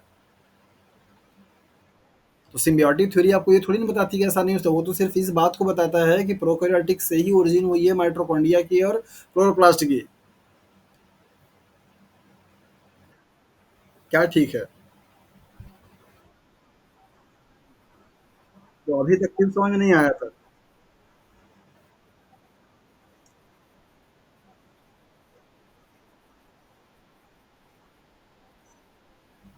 यहाँ पे ये साफ-साफ लिखा है, मैंने बताया भी पढ़ाने के टाइम पे कि ह्यूमन केस की बात हो रही है 16 इयर्स की बात, तब पर भी नहीं समझ आया। एनीवे, अच्छा, ओके, अभी कन्फ्यूजन दूर हो गया? चलिए, ओके, रात का टाइम में कन्फ्यूजन हो जाता है। ओके, नेक्स्ट हम लोग देखेंगे यहाँ पे कि कौन-कौन से इन्हिबिटर्स हैं जो कि माइटोकॉन्ड्रिया के राइबोसोम्स को इनहिबिट कर सकते हैं। तो स्ट्रेप्टोमाइसिन है, नियोमाइसिन्स हैं, क्लोरफेनिकॉल है और साइक्लोहेक्सामाइड है।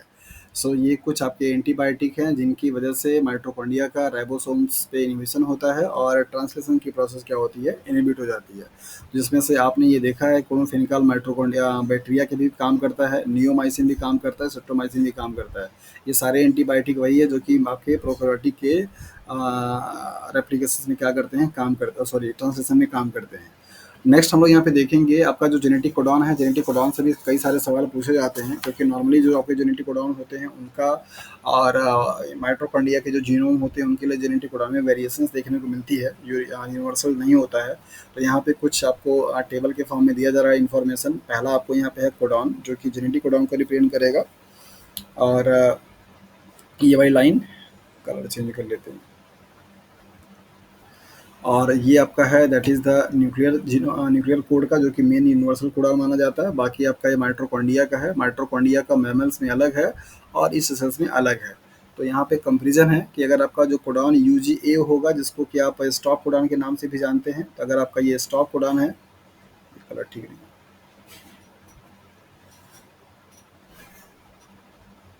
ओके। नॉर्मल केसेस में मतलब न्यूक्लियर जीनोम के लिए ये कोडॉन आपका जो है काम कैसा करेगा, दैट इज द टर्मिनेशन का काम करेगा। लेकिन वही सेम कोडॉन अगर माइटोकॉन्ड्रिया में होगा तो ट्रिप्टोफैन को क्या करेगा, इनकोड करेगा। और ईस्ट सेल्स में भी होगा तो भी क्या करेगा, इनकोड करेगा। ये सवाल कई बार कई साल के कॉम्पिटिटिव एग्जाम में पूछे गए हैं कि यूजीए जो सीक्वेंसेस है, क्या वो माइटोकॉन्ड्रिया में आपका स्टॉप कोडॉन का काम करता है या कोई इनकोड करता है, या न्यूक्लियर जीनोम में स्टॉप कोडॉन का काम करता है या कोई इनकोड करता है।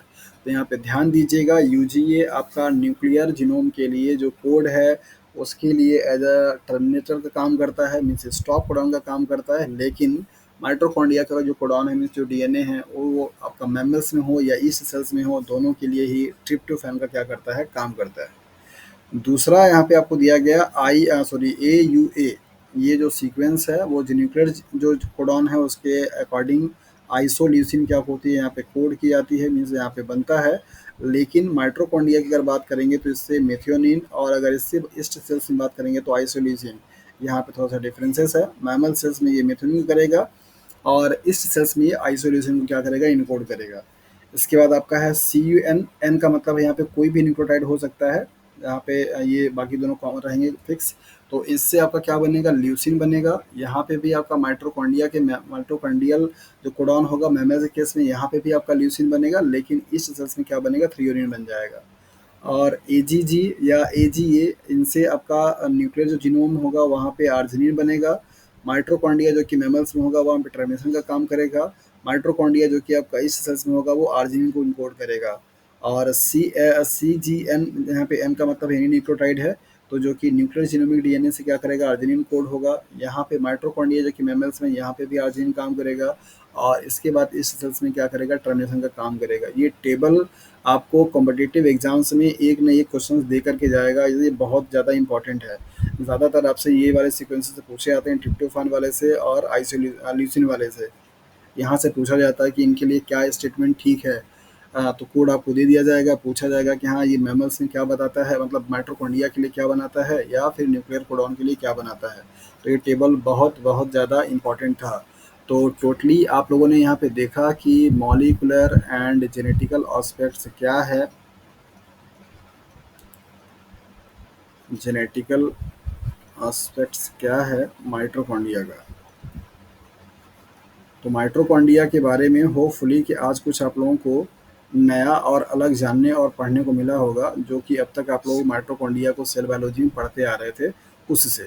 नॉर्मली माइटोकॉन्ड्रिया के बारे में जो इन्फॉर्मेशन थी वो पहले ही आप काफ़ी कुछ उसमें जान चुके थे। आज आपको थोड़ा सा जो सीएसआईआर के लेवल में या सीएसआईआर के एग्जाम्स में क्वेश्चंस पूछे जाते हैं वहाँ की चीज़ों के बारे में सेंसिटाइज कराया गया। होपफुली कि ये चीज़ें आपको समझ में आ गई होगी। आज की क्लास थोड़ी सी मॉलिकुलर बायोलॉजी। हाँ,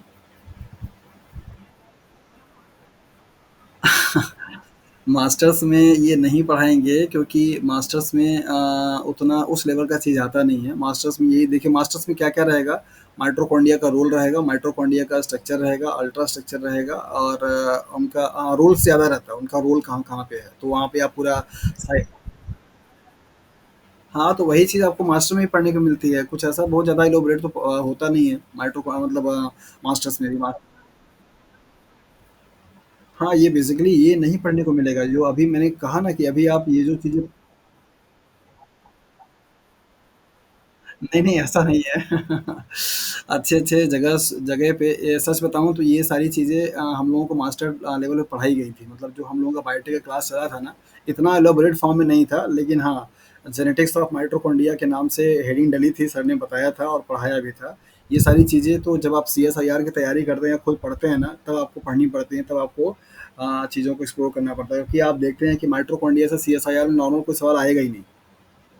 पता लगा आप एकदम कॉन्फिडेंस में हैं कि हाँ माइटोकॉन्ड्रिया हम पढ़ कर के खाली हैं, और माइटोकॉन्ड्रिया से ही क्वेश्चन पूछा था, आपको हवा नहीं लग रहा है ना?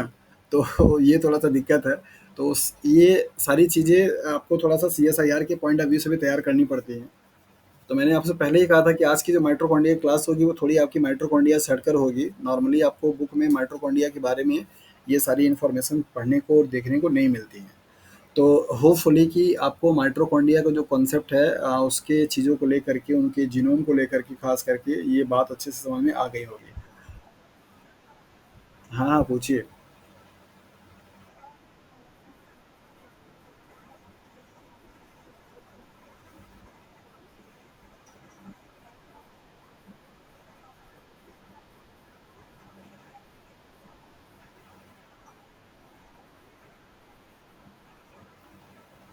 क्या नहीं करते?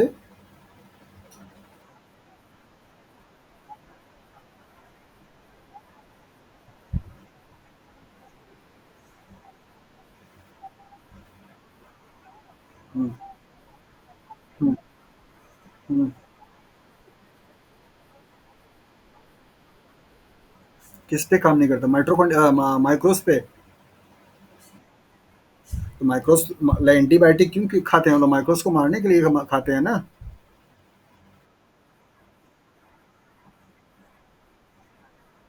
हाँ।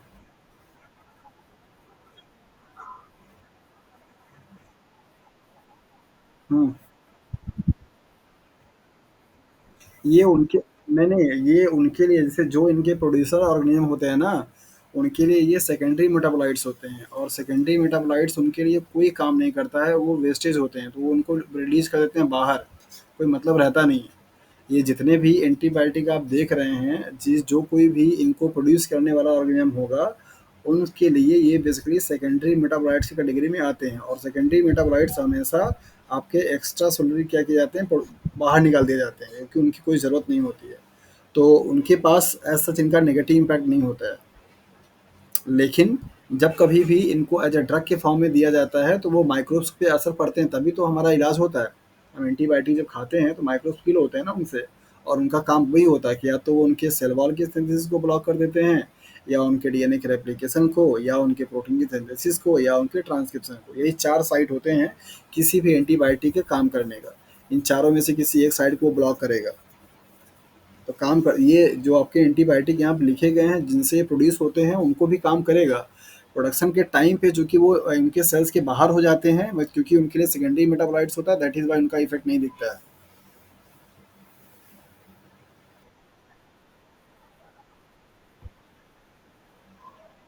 पीछे 1 मिनट, यही वाला? यही वाला? यही ना?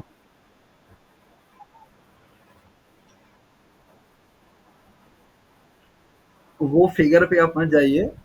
फिगर का थोड़ा-सा रिप्रेजेंटेशन वैसा है, लेकिन यहाँ पे देखिए ओरिजिन लिखा एच ही है, मतलब एच स्टैंड पहले सेंसाइज़ होगी, और एच वाली जो स्टैंड है, इन्होंने इनका जो फिगर है, इस फिगर में इन्होंने एच को नीचे दिया हुआ है।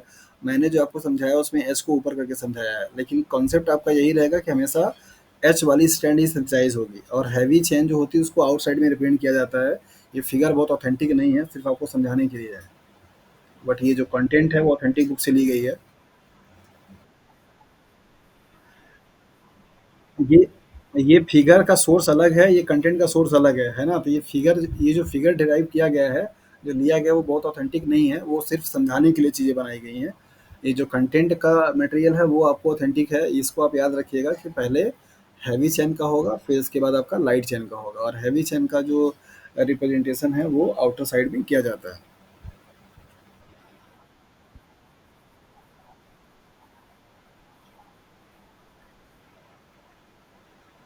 जेनार्ड कार्प में आपके पास अगर जेनार्ड कार्प है तो वहाँ पे भी मिल सकता है, बट इतना एलोबरेटेड फॉर्म में वहाँ नहीं मिलेगा, क्योंकि वो सेल बायोलॉजी की बुक है, अगर आपको इसको पूरा ज़्यादा मतलब एकदम डिटेल में पढ़ना है ना, तो एक बुक आती है पीजे रसल की।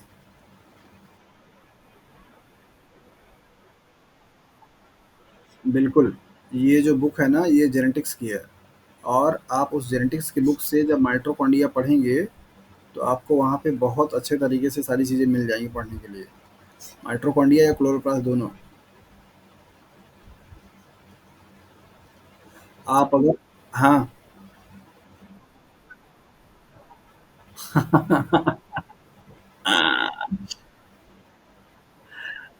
सेल बायोलॉजी के लिए मैं आपको 2 बुक प्रेफ़र कर देता हूँ। एक तो आपके पास है कूपर और एक आपके पास है कार। इन दोनों बुक में से कोई एक बुक आप उसको उठा लीजिए, मतलब सेलेक्ट कर लीजिए और एक बुक को एकदम मंत्र मानकर उसको पढ़ जाइए। दोनों ही बुक बहुत अच्छी हैं, दोनों ही बुक का लिखने का तरीका बहुत अच्छा है। चाहे अगर आपके पास कूपर है तो आप उसे पढ़ सकते हैं, कार्प है तो आप उसे पढ़ सकते हैं। हाँ।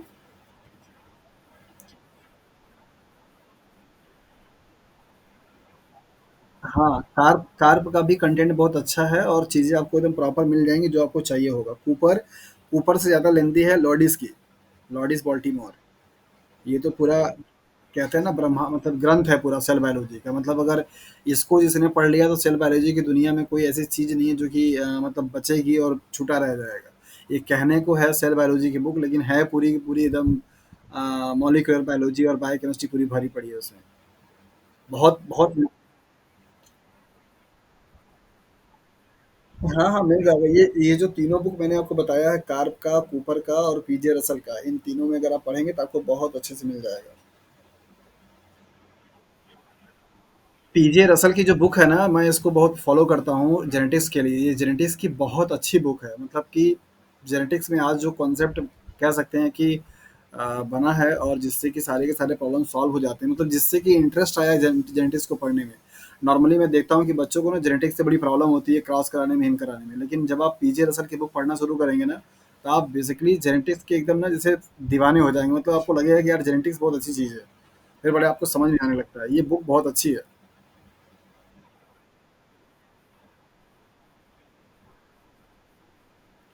हाँ, वही बुक बहुत अच्छी है। गार्डनर की बहुत बुक बहुत अच्छी है।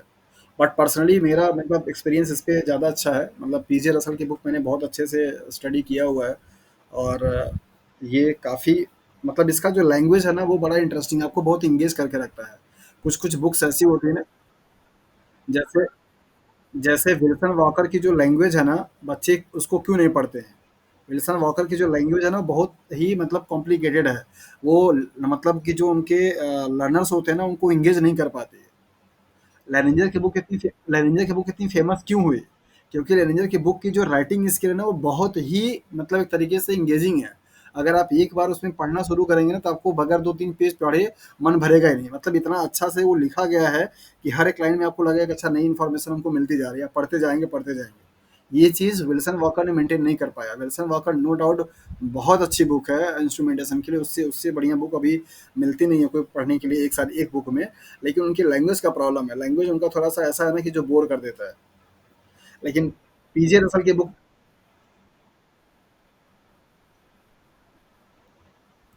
अच्छा, बाकी लोग चले गए हैं क्या? सिर्फ मैं और अमित कन्वर्सेशन कर रहे हैं, ज़रा देखें तो।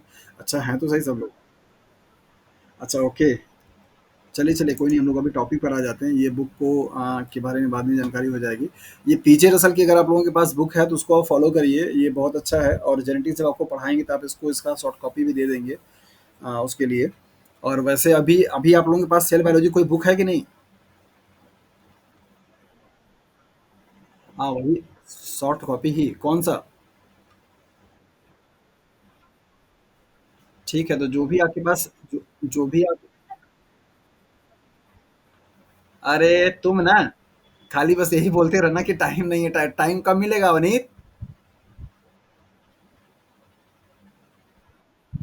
टाइम टाइम टाइम जो है आपके पास उसको मैनेज करिए अवनीत। अभी अगर आप उसको ऐसे सोचेंगे कि टाइम नहीं है ना तो बुक पढ़ने का टाइम फिर मिलेगा नहीं। यही टाइम है जिसमें जितना आप देखिए। इसलिए बोलता हूँ कि जो चीज़ अभी आप इतने मेहनत से इतने रात को जग करके पढ़ रही हैं ना, अगर सेम यही टॉपिक अगर आप बुक से पढ़ेंगे तो मैं ये गारंटी देता हूँ कि जो चीज़ आप इस क्लास को लिए के बगैर अगर आप पढ़ते तो आपको नहीं समझ में आता, वो बहुत अच्छे समझ में आपको आने लगेगा। और एक बार अगर आप पढ़ेंगी तो बहुत सारी चीज़ें ऐसी होंगी जो कि आपको बुक से नहीं जानने को मिलेंगी। तो एटलीस्ट इतना आप याद रख, मतलब सपोज़ कि अगर मैं आपको यहाँ पे 11 बजे छोड़ देता हूँ, तो उसके जाने के बाद अगर आप आधे घंटे, 1 घंटे भी स्टडी अगर आप कर लेते हैं, अगर आपकी कंडीशन बनती है, तो थोड़ा अच्छा रहेगा। और अगर आप नहीं रात को कर पाते तो सुबह के टाइम पे किसी टाइम पे कर लीजिए।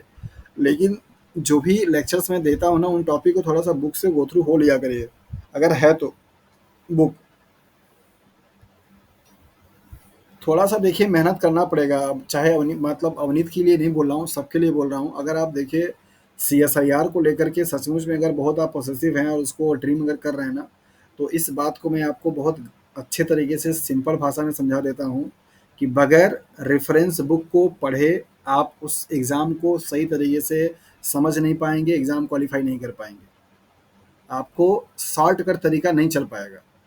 मेहनत करना पड़ेगा, बुक में टाइम देना पड़ेगा। इस बात को आप जितना जल्दी समझ जाएँगे, वो आपके लिए बेनिफिशियल। तो ये बहुत अच्छी बात है, फिर आपको मैं पंडित बुलवाता हूँ और मुहूर्त निकलवाता हूँ कि इनके लिए थोड़ा-सा मुहूर्त निकाला जाए, तब आके ये पढ़ाई कर पाएँगी। सारी बुक्स अगर आपके पास रखी हुई है और आप क्लासेस अटेंड कर रही हैं, बावजूद उसके अगर आपने पढ़ाई शुरू नहीं किया है, तो ये बहुत अच्छी बात है। मैं देखता हूँ यहाँ पे बुक्स के मतलब जो बुक लवर होते हैं ना, उस काइंड के मतलब लोग यहाँ दिखते नहीं हैं। कल अभी ये वंदना बोल रही थी कि सर हमको लिखने में प्रॉब्लम है, लिखने का मन नहीं करता। आई डोंट नो कि इनको पढ़ने में मन करता है कि नहीं करता। वंदना, मेरे ख्याल से है नहीं। एक भी बार आज बोला नहीं है वंदना। अच्छा हैं अभी आप? हाँ जी, लिखने का मन तो नहीं करता, आपको पढ़ने का मन करता है बुक की नहीं?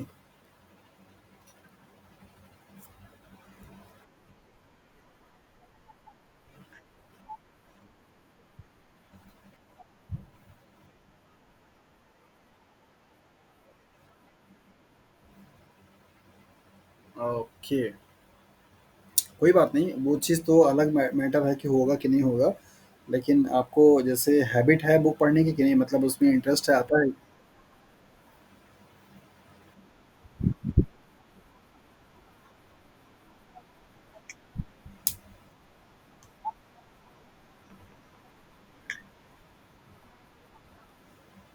अच्छा, ओके। सिद्धार्थ क्या हाल है आपका?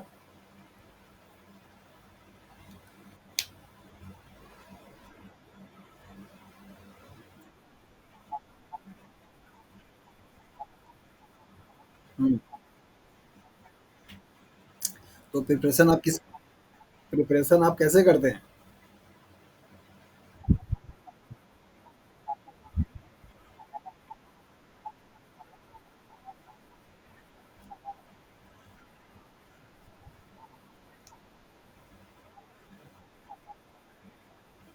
हुँ, हुँ,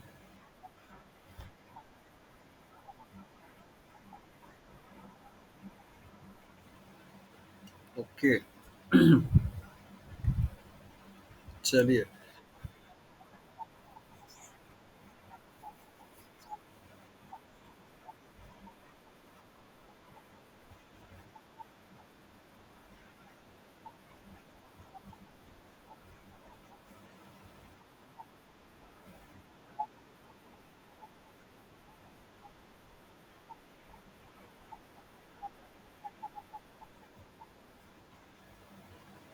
हुँ। खैर पीएचडी के बाद का जो सीन होगा वो तो अभी आप अंदाज़ा नहीं लगा पाएँगे। उसमें फिर आपको उतना ज़्यादा एंगेज हो जाएँगे ना कि बाकी बुक पढ़ने का टाइम आपको मिलता नहीं है।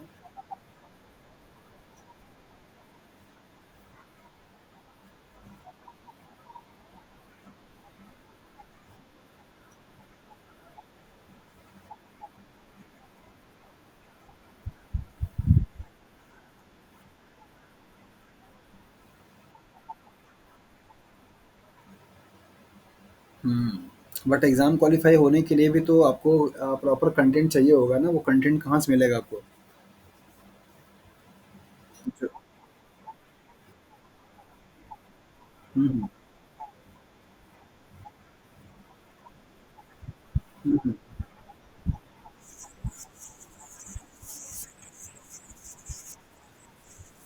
हाँ, बिल्कुल, मतलब देखिए अगर आप उन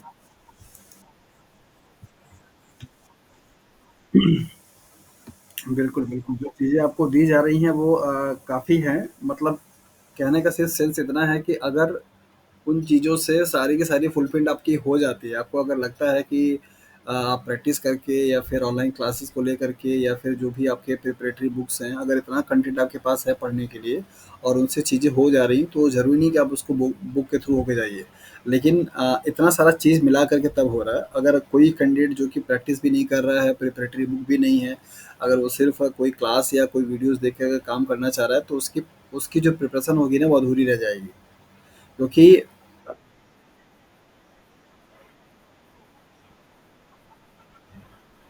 वो हम समझ सकते हैं, देखिए अभी का जो सीन है थोड़ा-सा सबके लिए वैसा ही है। अभी सबके दिमाग पे ये बात बनी हुई है कि हाँ, अगर हम अभी पढ़ेंगे तो टाइम हमारे पास नहीं है। आई डोंट नो कि ना पढ़ कर के आप वो टाइम को कहाँ पे यूज़ करते हैं, मुझे इसका आइडिया नहीं है। ये सब लोग यही बोलता है कि सर क्या हम पढ़ पाएँगे, इतना टाइम हमारे पास है? तो वो जो टाइम आप पढ़ने के लिए देते, वो टाइम आप पढ़ाई के लिए ना दे कर के उस टाइम पे आप क्या करते हैं, ये तो आपको लोगों को पता होगा। लेकिन अगर आप पढ़ते हो तो डेफ़िनिटली हुँ।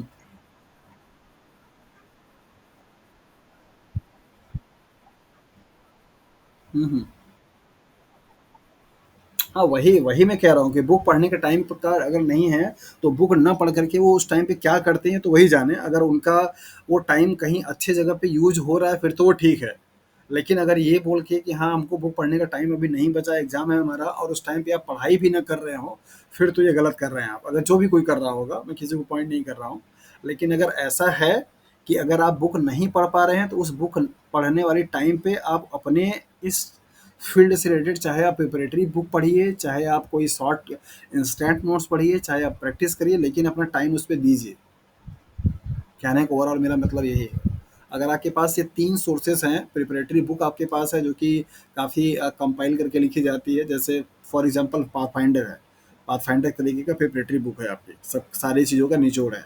तो वो निचोड़ को समझने के लिए थोड़ा-सा आपको बैकग्राउंड होना चाहिए। वही मैं आपको बोलने जा रहा था कि सारे लोगों का लेवल ऐसा नहीं है कि डायरेक्टली अगर वो प्रिपरेटरी बुक पढ़ेंगे ना, तो वो चीज़ों को समझ पाएँगे और अगर जल्दी गलती से अगर समझ भी गए, तो उसको रिलेट नहीं कर पाएँगे क्योंकि आपका ब्रॉडर सेंस बन नहीं पाता है, तो वो थोड़ा-सा दिक्कत आता है। हाँ, प्रिपरेटरी बुक उनके लिए ज़्यादा बेटर होती है जो कि 1-2 बार गो थ्रू पूरा प्रॉपर हो चुके हैं सारे सिलेबस से, उनके लिए प्रिपरेटरी बुक बड़ी इफ़ेक्टिव है। जैसे मैं बोलता हूँ हमेशा कि पाथफाइंडर बुक बहुत अच्छी है, लेकिन किसके लिए? जो लोग कई बार अच्छे तरीके से रेफरेंस बुक से चीज़ों को पढ़ कर के आए हैं। पाथफाइंडर की book MSc just pass out करने वाले बच्चे के लिए बुक अच्छी नहीं है क्योंकि उनको आधी से ज़्यादा चीज़ उसमें समझ नहीं आएगी। इतना कॉम्पैक्ट फॉर्म में लिखा गया है, जस्ट लाइक एनसीईआरटी बुक। तो ये चीज़ होता है। ख़ैर अपना-अपना वो है, आप लोगों को अपने हिसाब से ये चीज़ को समझना होगा कि अगर आपकी जो प्रिपरेशंस करने के लिए जिन चीज़ों की रिक्वायरमेंट है, अगर आपको वो चीज़ें फुलफ़िल हो रही हैं, तो फिर इट्स ओके, कोई दिक्कत नहीं है। बाद में आप बुक को पढ़ लीजिएगा। अभी तो बुक पढ़ने के लिए भाई टाइम नहीं है आपके पास क्योंकि टाइमिंग का प्रॉब्लम है ना? लेकिन वो पढ़ने की है लेकिन पढ़ने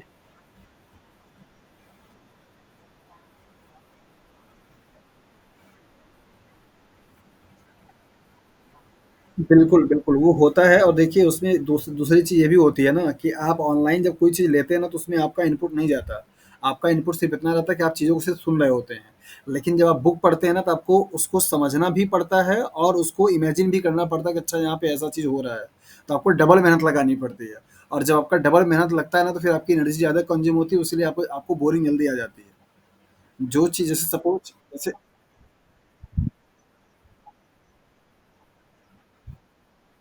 हुँ, हुँ, बिल्कुल वो तो है ही। सिंपल ये हाँ, बिल्कुल, बिल्कुल, वो सिंपल सी बात है। अगर जिसमें जिसमें आपका इंटरेस्ट नहीं है, अगर आप उसको ज़बरदस्ती काम करेंगे, तो फिर उसमें आपको अच्छी आउटपुट नहीं मिलेगी, सिंपल सी बात है ना? लेकिन लेकिन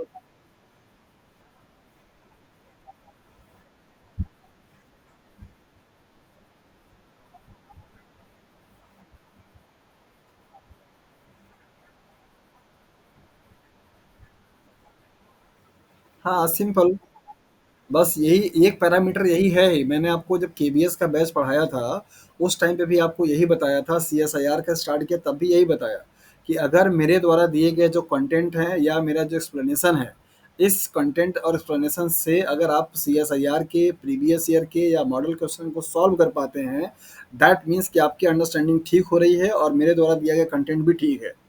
सिंपल सी बात है। मैं बहुत अच्छा पढ़ाने वाला टीचर हूँ, मेरी बहुत अच्छा पढ़ाता हूँ, लेकिन अगर मेरे द्वारा पढ़ाए हुए मटेरियल से आपका सीएसआईआर क्वेश्चंस अगर सॉल्व नहीं हो रहा है, तो एक इसका मतलब वो काम नहीं कर रहा, मेरा पढ़ाने का कोई फ़ायदा नहीं है ना? तो बस वही ये सिंपल सी बात है। अगर भाई जो कोई भी चीज़ अगर आप पढ़ रहे हैं, अगर आपका उस पढ़ने से आप जिस चीज़ की तैयारी कर रहे हैं, उसका प्रॉब्लम अगर सॉल्व हो जा रहा है, चीज़ें आपको समझ में आ रही हैं, दैट मीन्स कि आप सही दिशा में जा रहे हैं और सही मटेरियल को आप ले रहे हैं। सिंपल सी बात है। चलिए थोड़ा ये टॉपिक को कवर कर लेते हैं, नहीं तो फिर माइटोकॉन्ड्रिया के बाद आगे हम लोग बढ़ नहीं पाएंगे। होपफुली कि ये चीज़ें आपको समझ में आ गई होंगी, और बीच बीच में थोड़ी थोड़ी चीज़ें डिस्कस होते जा रहना जरूरी है, सबका नींद खुल गया होगा। ओके, जल्दी कोशिश करेंगे आप लोगों को ये टॉपिक ख़त्म करके फ्री करने के लिए, ताकि टाइम ज़्यादा हो जाता है। ओके, सो जेनेटिक कोडॉन से आप लोगों ने देखा कि बेसिकली ये क्या है। नेक्स्ट हमारा जो टॉपिक होगा that is the cell wall होगा, और सेल वॉल से भी आपको कुछ कुछ क्वेश्चंस पूछे जाते हैं, तो थोड़ा हम लोग इसको जल्दी फिनिश करेंगे। जैसा कि आपको अच्छी तरीके से पता है कि एनिमल सेल्स के अलावा बाकी जो आपके माइक्रोब्स होते हैं, या प्लांट होता है, या फंगाई होती हैं, उन सब में बेसिकली एक आउटर मेम्ब्रेन पाई जाती है, जिसको कि हम सेल वॉल के नाम से जानते हैं। सेल वॉल बेसिकली एक नॉन लिविंग कंपोनेंट होता है, जो कि केमिकली अगर देखा जाए तो कार्बोहाइड्रेट के डेरिवेटिव्स और कार्बोहाइड्रेट से मिलकर के बने होते हैं। नॉर्मली अगर आप बैक्टीरिया की बात करते हैं तो भी कार्बोहाइड्रेट का डेरिवेटिव्स होता है, आप प्लांट की बात करते हैं तो वो भी कार्बोहाइड्रेट या उसके डेरिवेटिव्स होते हैं, आप फंगाई की बात करते हैं तो वो भी क्या होता है, डेरिवेटिव्स होते हैं। तो मोस्ट ऑफ द केसेस में ये कार्बोहाइड्रेट और उनके डेरिवेटिव्स मिलकर के बने होते हैं। किसी भी सेल का सबसे आउटर मोस्ट क्या होती है, कवरिंग होती है। नेचर इनका नॉन लिविंग होता है, मतलब ये डेड टाइप की होते हैं, राइट। और its compositions varies according to the organisms and the in the permeable in the nature। इनका जो नेचर होता है, मतलब सेल वॉल का, वो ऑर्गेनिज्म के ऊपर डिपेंड करेगा कि वो कौन से माहौल में रह रहा है, मतलब कैसा टाइप का है, और कौन से फाइलम से बिलोंग करता है। जैसे अगर आप लोग देखें तो जो आपका बैक्टीरिया है उसका सेल वॉल अलग होता है, जो आपका प्लांट है उसका सेल वॉल अलग होता है, जो आपका फंगाई है उसका सेल वॉल अलग होता है। तो अलग अलग इनके नेचर या इनकी कंपोजिशन हो सकते हैं। Cell wall separate the interior content of the cells from the exterior environment. जो आपका सेल वॉल होता है वो बेसिकली एक बैरियर का काम करता है सेल के एक्सटीरियर से और सेल के इंटीरियर को सेपरेट आउट करने के लिए। इन दोनों के बीच में एक बैरियर का काम करता है, कौन, that is the cell wall. Separation का काम करता है। It also provide shape support and protections to the cells and its organelle. ये आपका जो सेल वॉल होता है बेसिकली ये बाहर में आने वाले जो भी आपके बायोटिक अबायोटिक स्ट्रेसेस होते हैं, लाइक ड्रॉट है, सैलिनिटी है, कोल्ड है, हॉट है, ये जितनी सारी चीज़ें होती हैं जो कि इस सेल के और सेल के अंदर में पाए जाने वाले ऑर्गेनल्स पे नेगेटिव इम्पैक्ट डाल सकता है, उन नेगेटिव इम्पैक्ट को बचाने का क्या करता है, काम करता है। जैसे अगर बैक्टीरिया की अगर बात करें, तो बैक्टीरिया का जो सेल वॉल होता है वो मोस्ट ऑफ द टाइम पे उसको एंटीबायोटिक जो आप देते हैं खाने, मतलब उसको मारने के लिए, वो एंटीबायोटिक की एंट्री ही ब्लॉक कर देता है, सेल के अंदर में जाने नहीं देता है।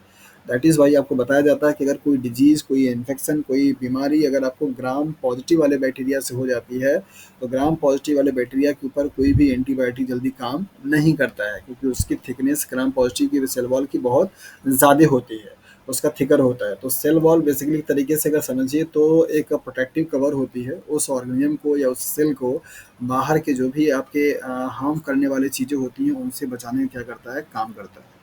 Okay, however, this cellular component is present exclusively in eukaryotic plant, fungi and few prokaryotic organism। ये जो आपका सेल वॉल है वो आपका यूकैरियोटिक में, प्लांट में, फंगाई में पाया जाता है, और बैक्टीरिया मीन्स प्रोकैरियोटिक में भी क्या होते हैं, मिलते हैं।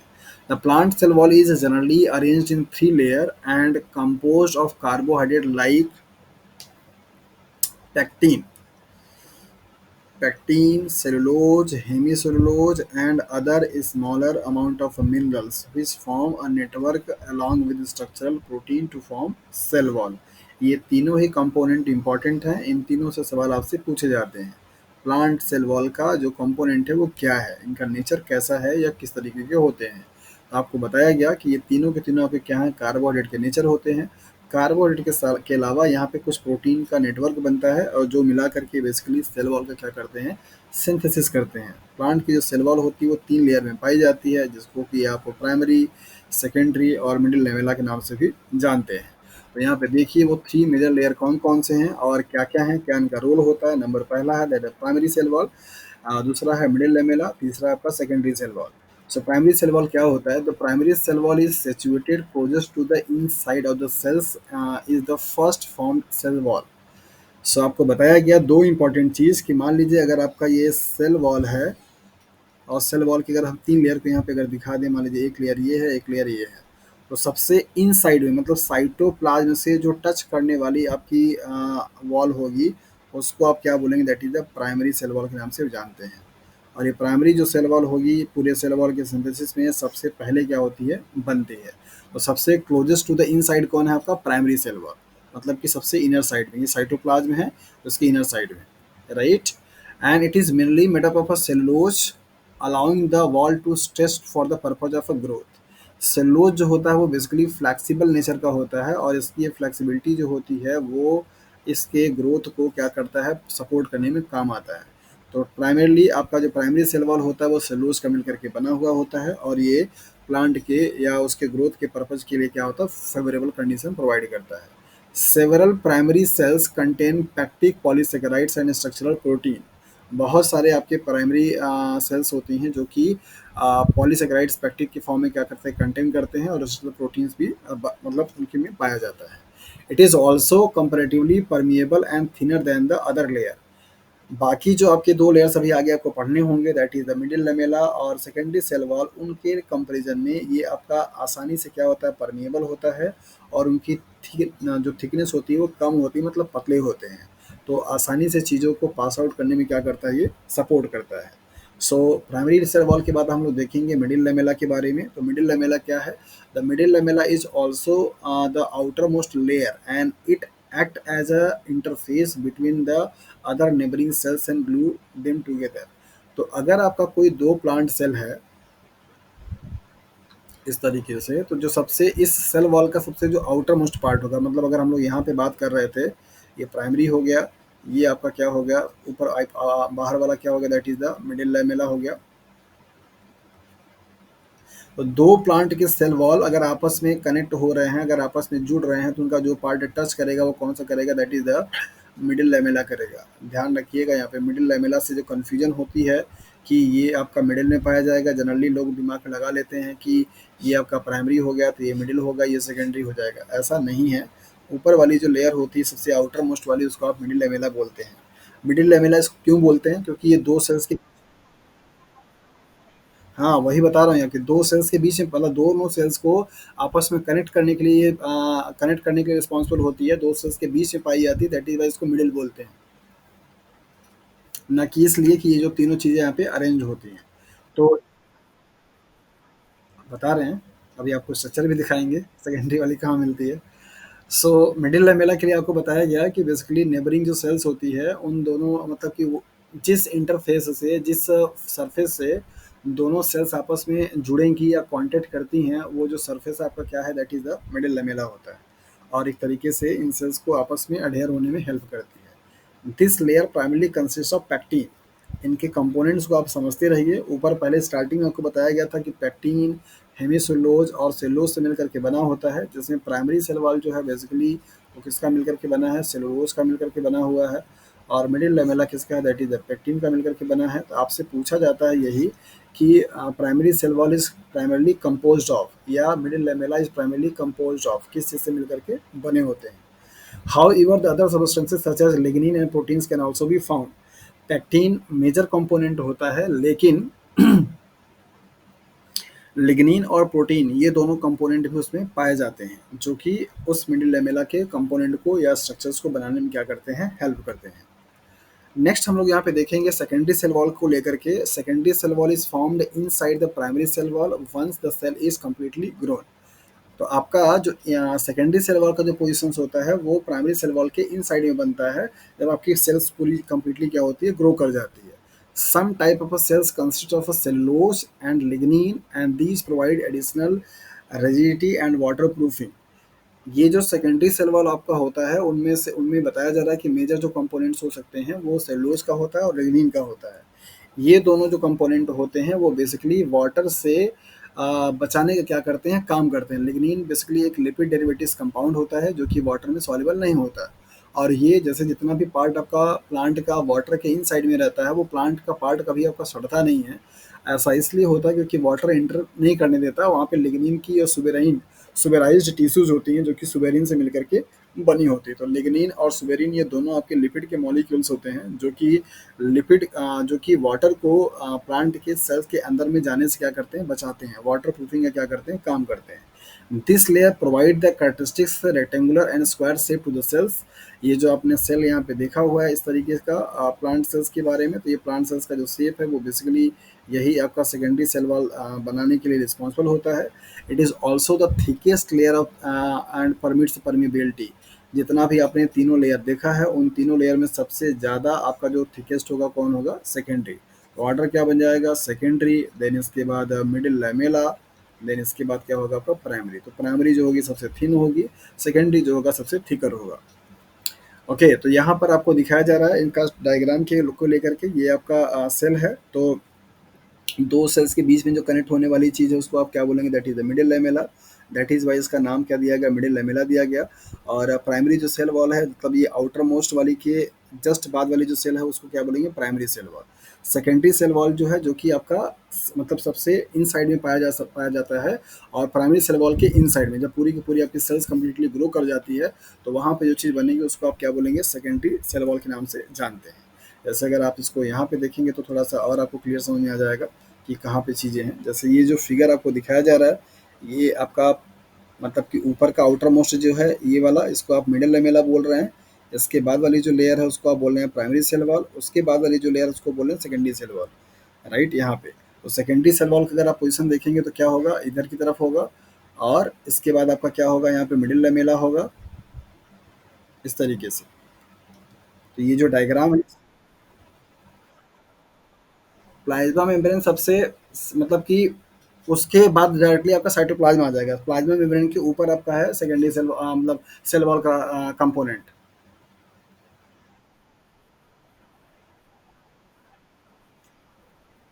हाँ,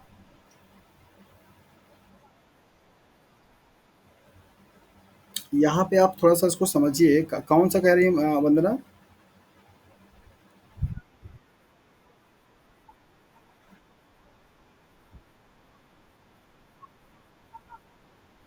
देखिए मिडिल लमेला ये जो दिखाया जा रहा है वो ये वाला स्ट्रक्चर है, राइट। मिडिल लमेला का जो स्ट्रक्चर है वो ये वाला है। और ये जो प्राइमरी सेल वॉल है ये इसके जस्ट आउटर वाली मतलब उसके जस्ट बाद वाली है। इसके बाद आपका जो है वो प्लाज्मा मेम्ब्रेन। हाँ हाँ, ये वाला, ये वाला बोल रही हैं। तो यहाँ पे देखिए ना ये मिडिल लैमेला यहाँ है, मतलब कि ये ओके सेकेंडरी सेल वॉल का स्ट्रक्चर इसमें नहीं दिख रहा है, ये बोलना चाह रही हैं आप। सेकेंडरी सेल वॉल का जो स्ट्रक्चर का जो डायग्राम है वो आपको यहाँ पे दिखाई देगा। ये वाला जो पार्ट आपको दिख रहा है इस तरीके से, सपोज कि ये ऐसे समझिए आप, मान लीजिए कि ये पूरा आपका सेल वॉल है और ये दो प्लांट सेल हैं, ऐसे समझिए। दोनों प्लांट सेल्स के बीच में जो पाई जा रही है उसको आप क्या बोल रहे हैं, that is the middle lamella. ये आपका क्या हो जाएगा, मिडिल लैमेला। उसके बाद आपका क्या हो जाएगा, that is the primary cell wall. और inside the primary cell wall, तो उसके बाद आपका क्या हो जाएगा, सेकेंडरी। अगर आप इसको ऐसे ऑर्डर में देखेंगे तो उसके नीचे की तरफ ही आएगा, तो इस तरीके से आपका सेकेंडरी सेल वॉल हो जाएगा। इसके बाद जो आपकी आएगी वो क्या आएगी,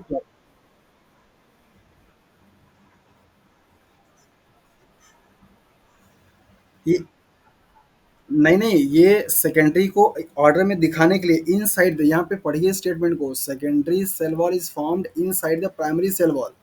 जब आपका सेल पूरी तरीके से कंप्लीटली ग्रो हो जाता है, तो उसी प्राइमरी सेल वॉल के अंदर में ही सेकेंडरी सेल वॉल बनती है। ये इसको समझाने के लिए मैं बोल रहा था कि ऑर्डर में अगर आप देखेंगे तो ऐसे आएगा, बट ऐसा एक्चुअली होता नहीं। इसको इनसाइड का मतलब हुआ अंदर में ही बनना, लेकिन अब अंदर उसको कैसे हम दिखा सकते हैं? इसीलिए यहाँ पे आपको ये डिस्टिंग्विश।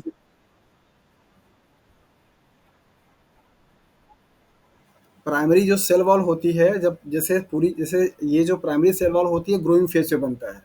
सेकेंडरी सेल वॉल का बनना तब होता है जब सेल्स पूरी आगे पूरी तरीके से ग्रो कर चुकी है, मेच्योर हो चुकी होती है। तब उस टाइम पे सेकेंडरी सेल वॉल बनती है। सेकेंडरी सेल वॉल को डेड सेल माना जाता है, मतलब डेड सेल वॉल माना जाता है। जबकि प्राइमरी वाले को लिविंग का नाम दिया जाता है, क्योंकि वो ग्रोइंग फेज पे रहती है।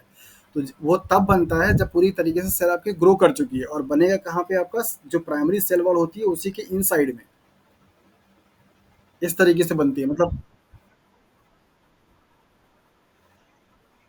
सेकेंडरी सेल वॉल का जो मतलब एरिया होगा वो प्लाज्मा मेम्ब्रेन के पास में होगा। टच तो साइटोप्लाज्म से प्लाज्मा मेम्ब्रेन करेगा, कोई सेल वॉल नहीं करेगा। ये वाली जो लाइन है आप यहाँ पे देखिए, जो पीछे मैं आपको बता रहा था, ये।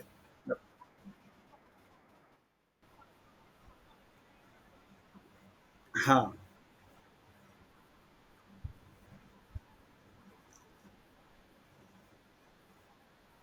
देखिए सपोज कीजिए कि ये आपका प्लाज्मा मेम्ब्रेन है, राइट, पीएम है।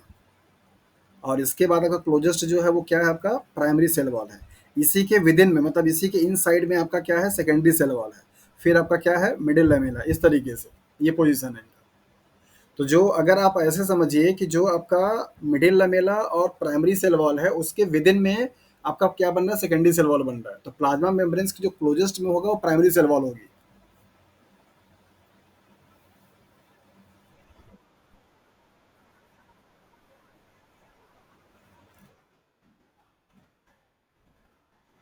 ये वाला,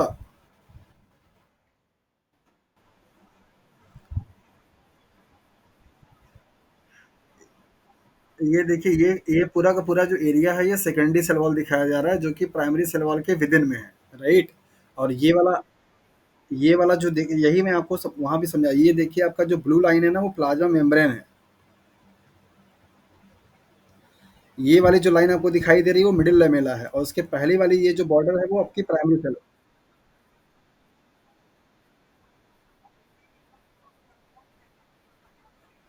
एक, हाँ, अगर इस तरीके से समझिए कि ये जो मेम्ब्रेन है ना आपका, हाँ, मेम्ब्रेन से जो एकदम टच में होगा वो डायरेक्टली आपका सेकेंडरी होगा। और सेकेंडरी की जो पोजीशन है वो प्राइमरी के विद इन में, मतलब प्राइमरी के इन साइड में है।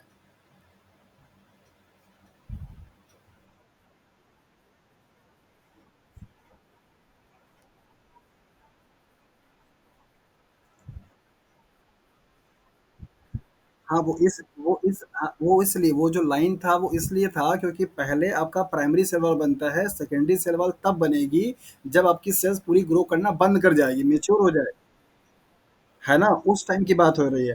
तो अगर जैसे देखिए मैच्योरिटी के टाइम की बात अगर करेंगे तो इसका कंडीशन अलग रहेगा। अगर ग्रोइंग फेज की बात करेंगे तो कंडीशन, ग्रोइंग फेज की अगर आप बात करेंगे तो सबसे नियर बाय में कौन रहेगा? प्राइमरी सेल वॉल रहेगा, राइट। और अगर आप मेच्योरिटी की बात करेंगे तो उसके बाद आपका क्या आ जाएगा? सेकेंडरी सेल वाला आएगा। ये आपके मेम्ब्रेन से क्या रहेगा? टच रहेगा। और यहाँ पे आपका क्या रहेगा?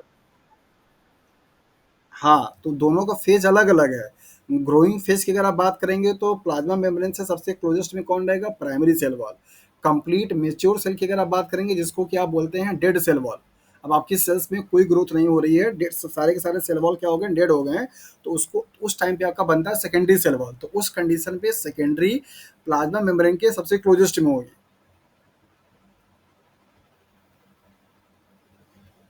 तो अगर मैं यहाँ पे डायग्राम हाँ, बिल्कुल, सेल वॉल पूरी डेड होती है। जो प्राइमरी सेल वॉल होती है उसको हम लिविंग सेल वॉल के नाम से भी जानते हैं, क्योंकि वो ग्रोइंग फेज में बनता है। सेल को जब ग्रोथ हो रही होती है तब उसका साइज, वो जो सेलुलोज होता है वो फ्लेक्सिबल होता है, साइज अपना बढ़ाता रहता है। इसलिए उसको हम लिविंग सेल वॉल के नाम से जानते हैं। जबकि सेकेंडरी सेल वॉल तब बनती है जब आपका पूरा का पूरा सेल्स ग्रो कर चुका होता है और कंप्लीटली अब डिवीजन नहीं करेगा। अब उसमें सेंसेशन आएगी तो उस टाइम पे सेकेंडरी सेल वॉल बनता है। उसको हम डेड सेल वॉल के नाम से भी जानते हैं।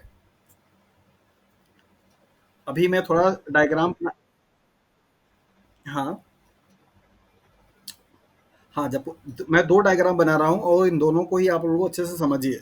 ये सपोज़ कीजिए एक डायग्राम है, पहला यहाँ पे ये प्लाज़्मा मेम्ब्रेन है।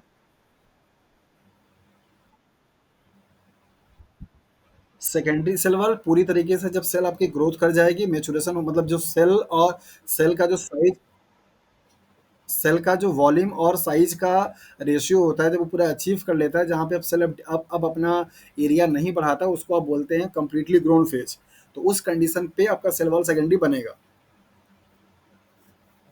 मतलब अगर सिंथेसिस की बात करेंगे तो सबसे पहले कौन बनेगा? प्राइमरी बनेगा, राइट? सॉरी,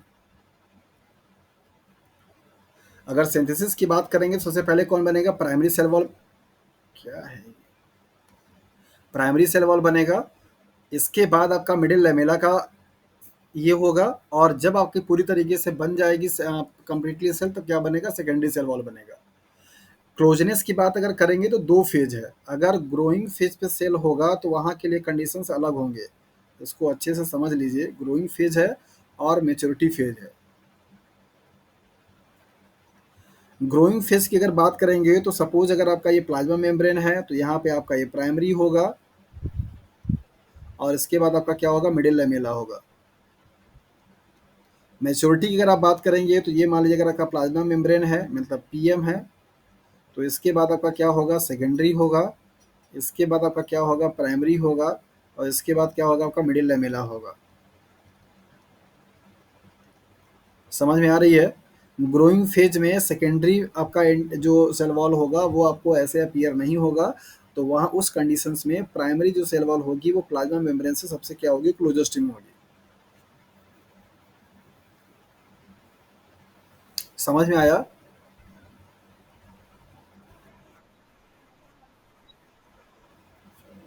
हाँ, पूछिए।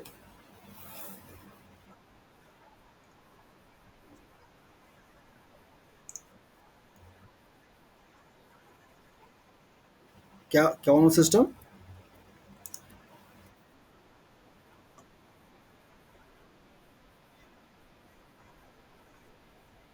हम्म। अरे भाई, पूरा का पूरा जो मेम्ब्रेन होता है वो आपका लिपिड से मिलकर के बना होता है, और लिपिड जो होते हैं वो वाटर वाटर मतलब हीटिंग होते हैं, वाटर को अंदर नहीं आने देते हैं। तो मेम्ब्रेन अपने आप में, जैसे बहुत सारे ऐसे सेल्स हैं जिनमें मेम्ब्रेन नहीं, जैसे अगर आप एनिमल की, अरे सेल वॉल नहीं, जैसे आप एनिमल सेल्स की बात करें, वो हमेशा प्रोटोजोआ, पोरीफेरा, फिश, ये सब सब पानी में रहते हैं। इन पे कोई सेल वॉल नहीं पाई जाती, लेकिन फिर भी तो ये अच्छे से रहते हैं ना, क्योंकि उनकी जो मेम्ब्रेन होती है वो पूरी की पूरी लिपिड की बनी होती है। ये सेल वॉल इनको एक्स्ट्रा प्रूफिंग देती है, मतलब कि वाटर लॉगिंग से एकदम बचाने का काम करता है, जाने नहीं देता है। नॉर्मली सारे सेल्स के जो मेम्ब्रेन होते हैं वो लिपिड के मिलकर के बने होते हैं, और सभी के सभी लिपिड के मॉलिक्यूल वाटर को इंटर नहीं करने देते, वो वाटर प्रूफिंग का ही काम करते हैं।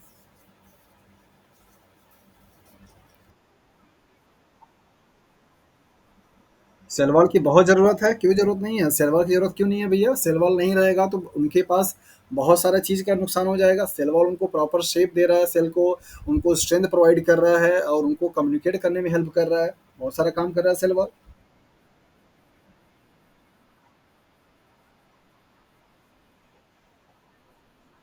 हाँ।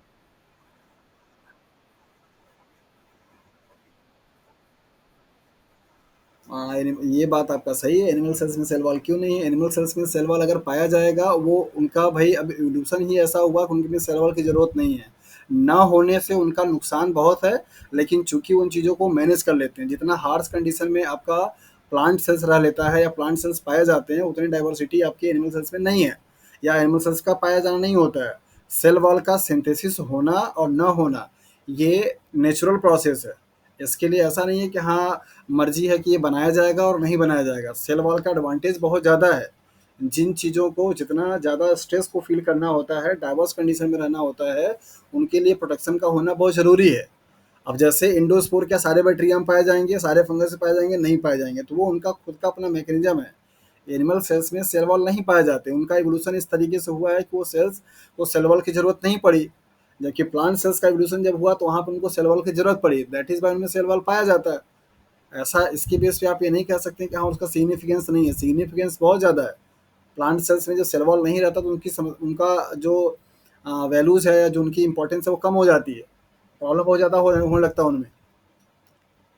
अब जो जिस चीज़ में एनिमल सेल्स एनिमल सेल्स में पहले से ही सेल वॉल नहीं है तो उसका कोई वो अपने आप को अडाप्ट किया हुआ, उसके लिए उसकी जरूरत नहीं है।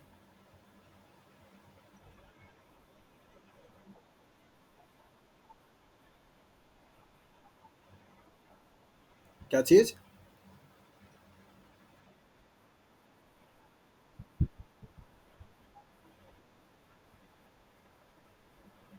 वाटर प्रूफिंग का मतलब ये नहीं होता कि वाटर पूरी तरीके से ब्लॉक कर देगा। प्रूफिंग का मतलब होता है उसे उससे सुरक्षा करना। जो रिक्वायर्ड प्लांट के लिए वाटर होता है वो प्लांट अपना रूट से एब्जॉर्ब करता रहता है। डायरेक्टली स्टेम से एब्जॉर्ब करने की उसको जरूरत नहीं है।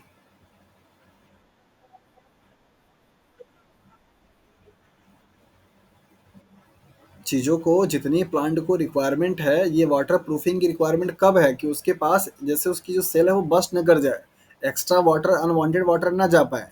जितना उसको ज़रूरत है वो वाटर तो रूट सिस्टम से ले ही रहा है।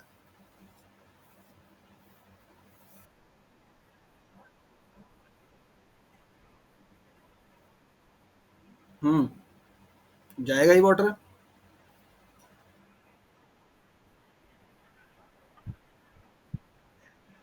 भाई आप मुझे ये बताइए, आपको इतना सारा अभी ट्रांसपोर्टर पढ़ा करके आया हूँ एक्वापोरिन को लेकर के, उससे आपने ये नहीं समझा कि एक्वापोरिन जो है आपका सेल के सरफेस से पाया जाता है, वहां से वाटर पानी जाएगा। ये सेल वॉल का जो काम है वो प्रोटेक्शन करना है, मतलब कि एक्स्ट्रा वाटर को ना जाने के लिए है, ऐसा नहीं कि पानी पूरा जाने नहीं दे रहा है। हाई अमाउंट जो वाटर आपका जाना चाहिए वो नहीं जाएगा। जितनी ज़रूरतें हैं प्लांट को या सीड को उस हिसाब से चीज़ें जाती हैं। जितना रिक्वायरमेंट है प्लांट की सेल्स को उसको उसका।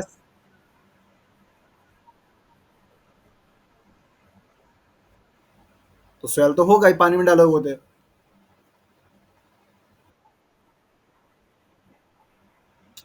कहने का मतलब ये है कि भैया जहाँ कंसंट्रेशन वाटर पोटेंशियल का ज़्यादा होगा वहां से तो वो जाएगी ही जाएगी।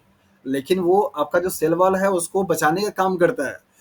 उस किशमिश का जितना जितना वॉल्यूम था उतना उसने पानी लिया, लेकिन क्या किशमिश पूरा पानी में फट के फैल जाता है? नहीं फैलता। तो वो बचाने का काम कौन किया? सेल वॉल कर रहा है। पानी तो जाएगा ही, जितना उसको जरूरत है, जितना उसको अपनी ग्रोथ के लिए रिक्वायरमेंट है वो तो लेगा ही लेगा ना। कोई चीज उसके प्रोटेक्शन के लिए है भाई, उसको नुकसान पहुंचाने के लिए नहीं है। सेल वॉल उसको सपोर्ट करता है। इसका मतलब फिर तो अगर आप लोग ऐसे देखेंगे फिर तो कोई चीज सेल वॉल के अंदर जा ही नहीं पाएगी। ऐसा नहीं होता है। सेलवाल की जो चीज़ें होती हैं पोरस होती हैं।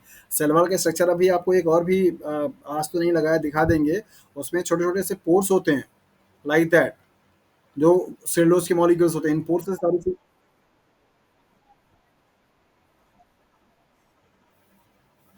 अच्छा,